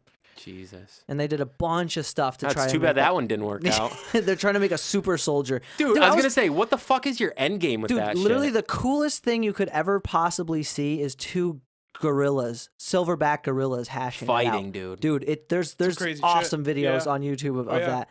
I mean, that's unfortunate. We're watching that later. They're not happy, dude. I'll show you them. They're so cool. or leave a spectacle to be appreciated because of how nimble. They're like 5'10", or maybe even 3 tons. Yeah, seriously though, they're like they weigh over 600 freaking pounds. I know. Maybe 800 huge. pounds or something like that, right? And they're moving like an infant, like just zip over, tossing themselves around, rolling up, jumping in midair, throwing 9 punches before they hit the ground. Like, Holy imagine you get shit. some. Reminds me of Justin Gaethje. I would love to see a gorilla beat Donald Trump's ass. Dude, imagine that. I'm not trying to get political, but gorillas are dope. Orangutan versus orangutan. Can we get this together? This would be bigger than the fucking Floyd Mayweather fight. Seriously. Yeah, for Bing, real. bing. I'm going to beat you. Imagine putting a freak... Dude, there's some horror stories, and there's some shitty pictures you can even find on Google. It's actually just... who did Joe Rogan have on? He was talking about it. How, like, chimpanzees have a very low tolerance for favorability. So, like, if you say if you had 2 chimpanzees and you're feeding one of them and not the other will try to kill you. Oh, yeah. Like, it's on that level. Yeah. Like that, they're like, that was unfair and you're gonna fucking die. And what they'll do is and how they'll attack you, because this has happened. This dude, they went right after this dude. They tore his fingers off. They tore his nose off. They tore his balls off. They tried to eat his brain. Like, it was, they know exactly how to stop you. In other words, they took anything. They're not away. making it quick. They're like, we're gonna pull you apart piece by piece. Everything you like about yourself. And you can find there's pictures of this guy, I forget who was attacked by his own chimpanzee, because like one of his chimpanzees had a birthday. So he brought him something and not the others. And they noticed that. And then one day he got out. Birthday, what about me? What about me, man? Sound like a bunch of little kids. What about me? Where's mine? Where's mine, huh? Where's mine? It's my birthday too.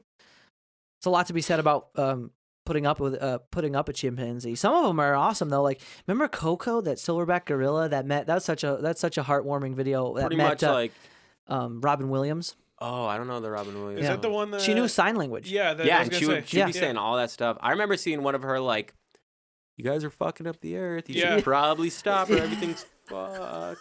Like, damn. I'm like, yeah, she right. No more Danimals. Yo, no, don't tell me. I love my Danimals. You leave my Danimals. Keep your hands off my drinkable yogurt. Yeah, man, come on. Fucker. I need that shot of sugary yogurt in the morning. I don't know. What do you feel? How do you feel about zoos? Dude, I always have a weird feeling about going to zoos. I'm going to put it this way. I don't like anything being in cages. I don't think anything should be enslaved. I think everything should be free and be living its natural thing. And then there's also the side of it that I think that blessings to like the lives of these animals that are there, because I look at them as serving like ambassadors to the human race. Yeah. And I think of situations like I see how many people are so separate from nature and who are like, animals are fucking stupid and like animals this and that. And I think that from the perspective of educating people about animals and about how they're these really like deep, multifaceted individuals. And like, I think it's good to teach people about animals, but I think it's such a goddamn shame we have to. But I think like there's so many animals that I've seen in zoos that I otherher's would probably never see in my life. For rehabilitation purposes, I like it because I know there are some zoos that'll do that. They'll take them in for a little while and then release them back. But I like when it's like that, definitely. But when they're just stuck in a cage, like you go to a lion. And you see them like going mad, dude. They're like walking in circles and it's heartbreaking. Off what you were saying, how it might incite people's activism to do something. Exactly. Like they may be an ambassador for their race and they may touch somebody in such a way that they have the ability to enact some sort of change, and it may become like a beneficial thing for their race, you know what I mean, or their species. Or well, I can tell you right now, I don't know. Zoos are one thing, but I don't know if there's too many viable reasons to have like orca in an enclosure. You know what I mean? Have you ever seen Blackfish? Yeah, dude. Like it's just horrible. They're too human-like, like to the point where Free Willy. They stay. Come on, man. They stay as families for their whole lives. Yeah. That's been a big thing for a long time, and nothing's really happened. Like, they still have them. One thing that gets me is you're absolutely right, and the distinction that I want to draw is that orcas for us, yes, human-like because there's behaviors that they have that we also have, but to realize that just because other animals have behaviors that we don't necessarily have doesn't mean that they're any less, because they have the complexity of their experiences. In other words, their feelings as like an orca are being interpreted in a way that we recognize. Maybe we're that all animals, personifying it. obviously. And let's be honest, right. they live in the ocean. Yeah. The ocean, there's more water on this planet than there is like land. Like, you know It's a what I bigger mean? world. Like, It's a way bigger world. Yeah, Much bigger. And you think about it, like, exactly, like, how many hundreds of miles is it that they swim a day? Yeah. And then think of, like, the concept of, like, being in, like, a little That's fucking... the worst. That shit. Yeah, that's just... and that's how I feel. rather particularly. With smaller animals, like maybe there's an argument for zoos, but yeah, definitely with the bigger animals and like whales, and like you can't. Do that, yeah, man. I've never really It's liked tough. it. I forget when I. Nice, Mike. Jeez, that was freaking super annoying. Oh, that was just on our headset. Here. Oh, it's whatever. Nice. Yeah, I don't know when I kind of came over me, but I'm like, you know what, dude, I don't really like zoos at all. No, yeah, they're horrible. It really is like a... And not like a I prison hate them. camp, dude. It's not like I hate them because again, I see the positive in it. I understand like it might be the reason why some kid goes, you know what, I want to be a biologist. Right. Or gets into the field and DCR. You know, because like for some people, it's their only way. Like it's probably the closest interaction they're ever gonna get with like a living like animal, like a lion, whatever. And that's what I'm saying. Like there's animals that I've seen at zoos and stuff that otherwise I'll probably never see in my life. Yeah. That's kind of. And if I do see them, I thing. probably have moments to live. And I think it could be that's a good point. I think it could be good for endangered species if there's not a lot of them, having them in the zoo. But at the same time, like the you're sitting there. That's a panther, right there. Right. Yeah. I'm right here. Yeah. There's a panther right there. Yeah. Like those if you really break it down and what's happening. You ever seen the video of the lion that charges the glass with the little baby? Oh yeah. Yeah. I've seen tons of those. Yeah. Those are scary. Or the freaking seals that take people and just snag them and pull them into the water. Yeah, dude. Seals are monkeys. We're talking about orangutans. They're like lions. They're like ocean lions. Sea lion. They're sea lions. Yeah. You know what I mean? It's right in the name. Well, not all of them. They call them seals sometimes, right? Is there a difference between seals and sea lions? There is a difference. There's a difference. Okay. Then there's walruses. You ever seen walruses fight? Yo, I've never seen them fight, but like that's like I've seen a walrus like in like a tank. Yeah. And dude, they are unbelievably huge. Yeah. They are like what a bulk, dude. These things. They go out. I think it's walruses. They go. Is it walruses or it's another like species like that? They have big tusks. Yeah. And they have just layers of fat, and they'll go out of these brutal fights with each other and just like cut each other up. Yeah. Like, I was watching this documentary. It was one of the BBC like Planet Earth ones. Yeah. And it started off right on the walrus ecosystem and all this, right? Sure. One of them's up on top of a ridge, and they caught it falling down, like to its death. Oh shit! Imagine something that big just, dude, like it was just bouncing down the side of an overly steeped hill, and it happens all the time. Well, because there's so many of them. You should see them out there and like the places they go. I mean, obviously in the proximity, there's so many of them. Obviously worldwide, I don't know what's going on. I got you. Though they were like the primary source of food for polar bears. Polar bears too. Like and that's what's fading out a lot. You don't see as many polar bears. But man, were these things so big and so many of them in the same area. They were pushing themselves off cliffs. Imagine that. Well, have you ever? Rogan's talking about it before, but the pits, like one of the tactics the Native Americans used to use on the buffalo? Buffalo. Run them off a cliff. Yeah, they'd run them off a cliff. They just find these big piles. I think Steve Rinella. Dude, that's probably how I'd kill if I had to kill a buffalo. Yeah, that's what they do. I'm not gonna put in a headlock, dude. Yeah, I tell you that much, bro. That's the thing I've heard too. Those piles, and they'd have these just piles of bodies. I know. That they'd get so like rancid and stuff, they'd explode because of all the just degrading. If you don't harvest, if you don't harvest that, then because they couldn't take everything obviously, because there'd just be like piles of bodies and shit. Yeah, like man. I don't know, rough, some fucked up shit. For real though, rough. We should go hunt a buffalo now. Yeah, I like that. I really think we should. Fuck it, dude. I still have your antler. By the way, your moose antler. Moose antler. Well, Paul has it. Paul got it. I was thinking about when I was building. If you ever want it, let me know. Yeah, I actually wouldn't mind grabbing it because I was gonna incorporate that into my boat when I was building it. Oh yeah. And I want to kind of like be on the top, put it around the front, and then I realized be like on the mast. I was like, dude, that antler probably weighs as much as the boat. Dude, honestly though, yeah, it's so like I was like, a massive breastplate, dude. It's a moose antler, so it's like you could fit it around your entire chest. But actually, that's the thing too. Is like my cousin's talking about doing like a Viking Friendsgiving, so I might need that for my outfit. Dude, yeah, I can get that to you. Cool. Honestly, I'll be there tomorrow, so my I'll just grab. I try. And tell Paul that I miss him like the desert misses the rain. Dude, seriously, I gotta go bro. see him, man. I gotta go see him. Dude, you really should. He would love to see you. I bet you he doesn't even know you're in town. I haven't stop seen by. him. I mean, I haven't Are seen your him in a while. grandparents in town or are they in Portugal? No, they're in town. They weren't able to go across because they only have right. American passport. If you have an EU passport, you can go. Oh, yeah, like a repatriation thing, yeah. Yeah, you can. But why? Yeah, so why you couldn't go even though you had an American passport? Or? So what ended up happening is the borders were closed. So for months, nobody was going in or out. But the border had closed a couple weeks after Carnival. So Carnival is like the big thing of the year. That's like the big celebration. So people come from all around the world and come to Trinidad for Carnival. So it was probably a couple weeks after Carnival that all this shit happened and the country went on lockdown. So there were all these people there. And eventually, the U.S. Embassy started running repatriation flights out of Trinidad. So, like, the lady had told me, I was talking to the lady at the embassy, and she said, when we put one of these flights on, they sell out in like 5 to 10 minutes. Yeah. So there are all these people that are trying to get home. So I said, I don't have a Wi-Fi. I don't have a computer. I said, I'm not even going to try to get a flight because it just won't work. Yeah. And so eventually, after I'd cut my foot and stuff, my sister really was the one, shout out Faith.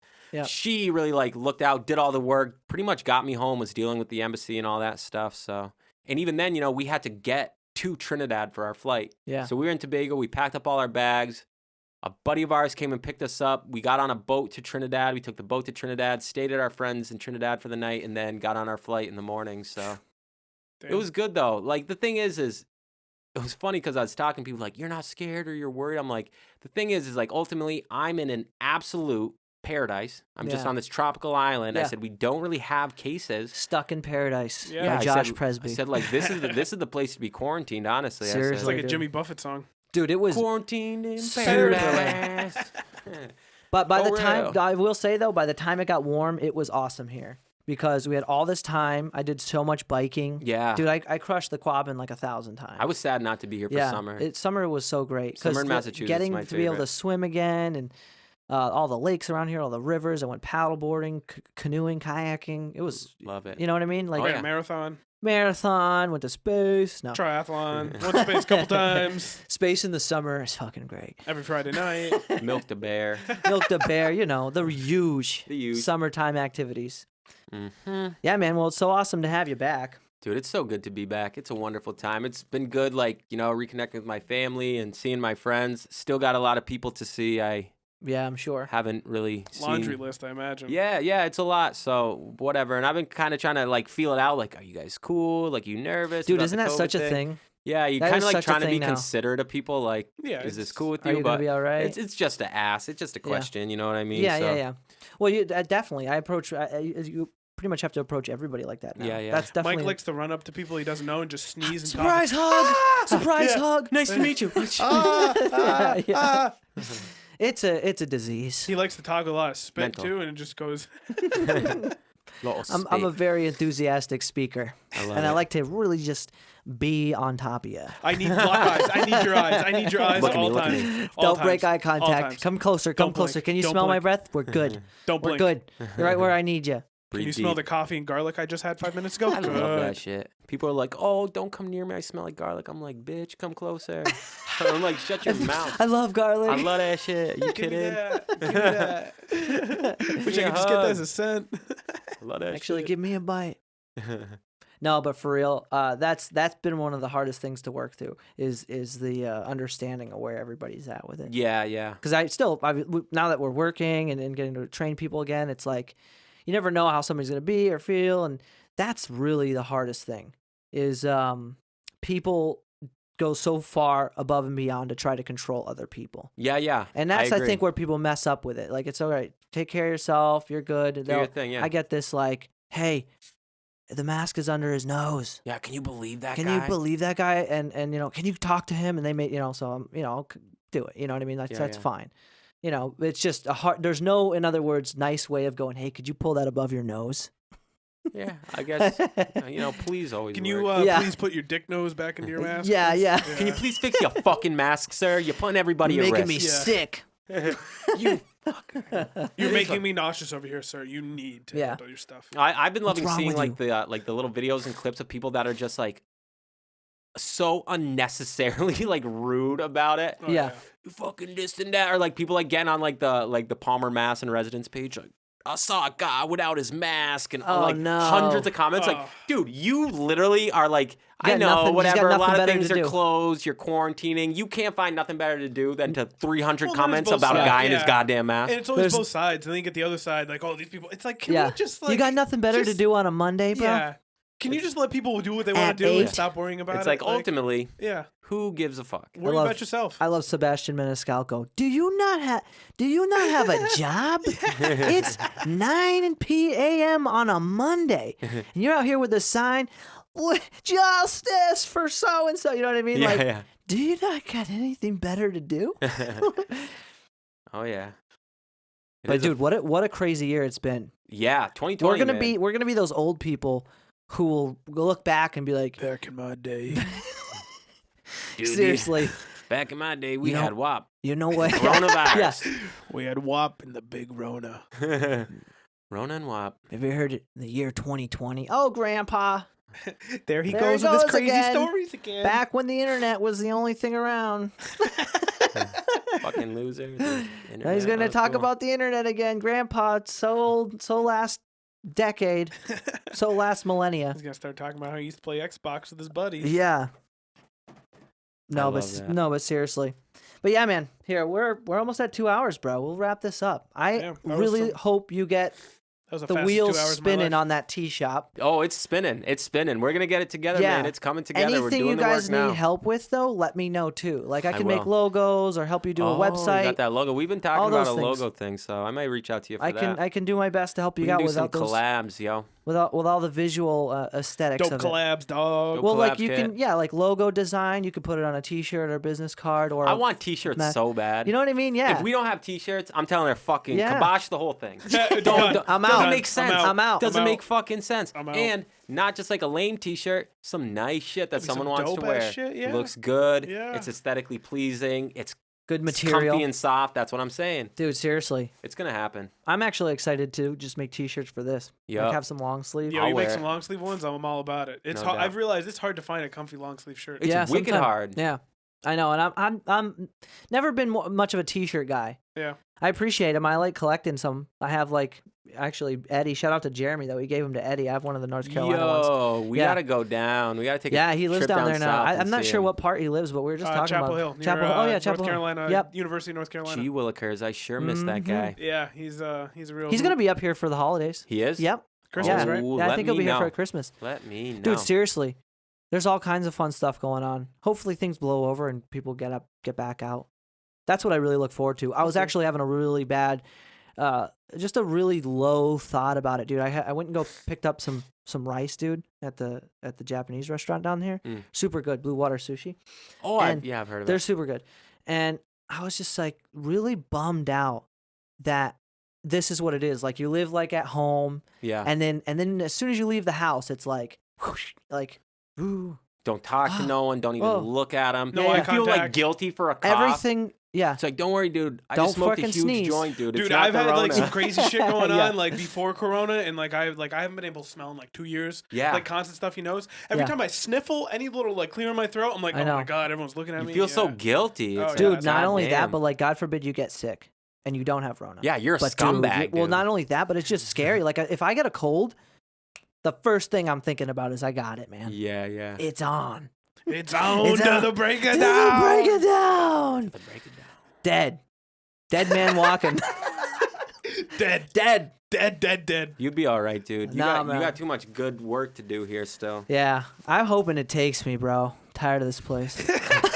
If I could get seasonal I've been out there allergies, rolling the coronavirus, and a dice. headache at the same time, we might just be able to end this. Rolling the dice, bro. Honestly, death has got such a put down, man. Look how people draw the damn thing. Yeah, why are you guys making it sound so? Yeah. Dude, it's Like, probably you know it's bad? Probably the best fucking I thing mean, look we'll at the ever Vikings, do. Valhalla. They were all Dude, no, about but it. I'm really I serious really right have now. this sneaking suspicion it's going to be the greatest fucking thing we've ever done. It's so, and look how it shapes society. Yeah. I've said for the longest time that a society's perspective on death will define that society. Yeah, that's true. I totally believe that. I think because so. look how people even react to something like this. Like, it's mass panic. Yeah. The solution so far has been worse than the problem. Yeah. No And doubt. No fucking doubt. You know what I mean? So think about that. Versus it just being like another problem that we have to deal with and be conscious of. It's Dude. like this fucking, again, screaming. Ah! fix it. One thing I was thinking is like, imagine if we gave this sort of like coverage to any other like fatal illness known to man. Yeah. Dude, especially, and I was saying because not I'd a word seen, about fitness or health, and like Exactly. almost 1 million people die a year from heart failure. I was just gonna say I had seen one of your other podcasts where you were talking to someone and you guys were talking about like heart health and like that whole thing. And dude, that is like if we were to do coronavirus style coverage on heart disease, right? Dude, people would lose their goddamn minds. There would be no more produce in the stores. There'd be like 3 times the amount of gyms because gyms would be max capacity. You know what I mean? Like people would be freaking out, freaking out. Cardiovascular makes cancer just look like a Hello Kitty playground. Yeah, dude. Like, no, cancer seriously. ain't shit, dude. Cardiovascular is the real. And all the things, then you get diabetes, and it's like if you were to be able, in other words, to recreate something like maybe a pill or maybe put an electrode to your head and go, okay, for 30 seconds you're gonna feel like what it is to have the worst, or have like pre-death cardiovascular health. Yeah, dude. And type whatever diabetes. Here, boom, click. Oh, you're freaking. Why does everything hurt? Well, it's so easy to have a sedentary life, and that's where it all stems from. Having sedentary life, not moving. Yeah, back to sitting down and making a living. Can't be idle, man. You got to keep moving. It's like, But dude, no, I believe totally. You know what I mean? Yeah. Like there would be no more vitamins. It'd be so hard to get vitamins at the store. It'd be a crazy thing. You'd have to know a guy. Who's your vitamin guy? Jeez, thank God for coronavirus. What would we do? What would we do if it was fucking cardiovascular? But no, back to like how people perceive death. Like when somebody illustrates death, it's this very dismal character. So dismal and just you ever think about that? And fearful, and it's all dark and suffering and. Why not ask why? Like why? Why isn't it just like, oh yeah, like this concept of like this beautiful reunion with everyone and everything that you've ever loved, right? In a deeper sense than you've ever known in your physical body. And here I am now, like melding with it and like being so welcomed and supported by it. You know what I mean? It's like, who really knows? But man, I have a sneaking suspicion that death does not suck. Dude, that's what I'm saying.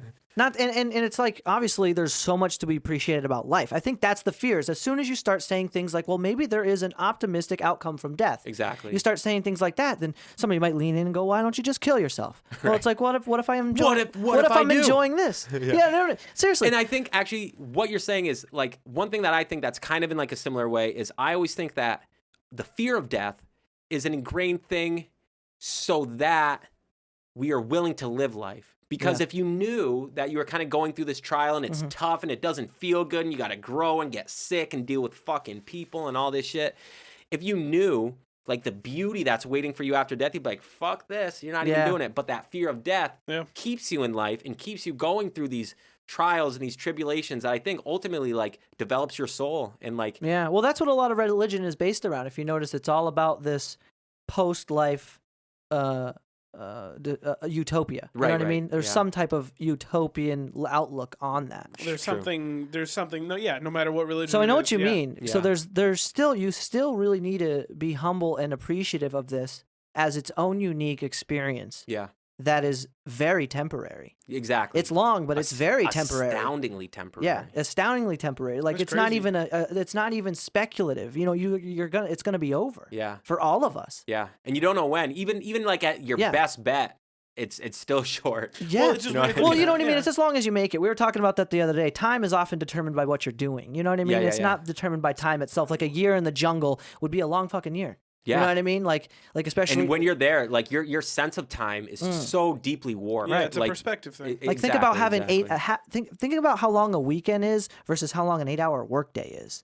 And an 8-hour workday is a long day. And it also depends on what you're doing. Because like I guarantee you can find some people that say 8-hour workday. I love that just as much as like. Oh no, that's what I'm saying. Like I guess perspective. Yeah. No, you have a totally great point. Like if you really love what you do, that goes by like that. Yeah. My point is if you're doing something for a prolonged period of time that you don't like versus doing something even for a day that you do. That's what it is. It's like crazy how elongated time gets. Yeah. But yeah, man, really doubling down on that appreciation for Well, it's like when you being like, alive. Yeah, it's like when you look ahead, like you look forward to something like coming up in a couple months. It's like that takes forever, but then you To look get there. like I think every day of my life, like I'm already 27 years old. Like holy shit, Dude, well, maybe I'm 27, 26, maybe I don't know. Dude, one of those days, losing figure it, it bro. out. One of those, You'll yeah. figure out one of these days. One of these days I'll figure it out, whatever. But yeah, still you look back, you're like, holy shit, like 5 years just goes by so fast, you know? Yeah, Like shit. it's true, man. Time flies. That perspective starts obviously because now we'll say 5 years of your life is a quarter of your life or a fifth of your life. So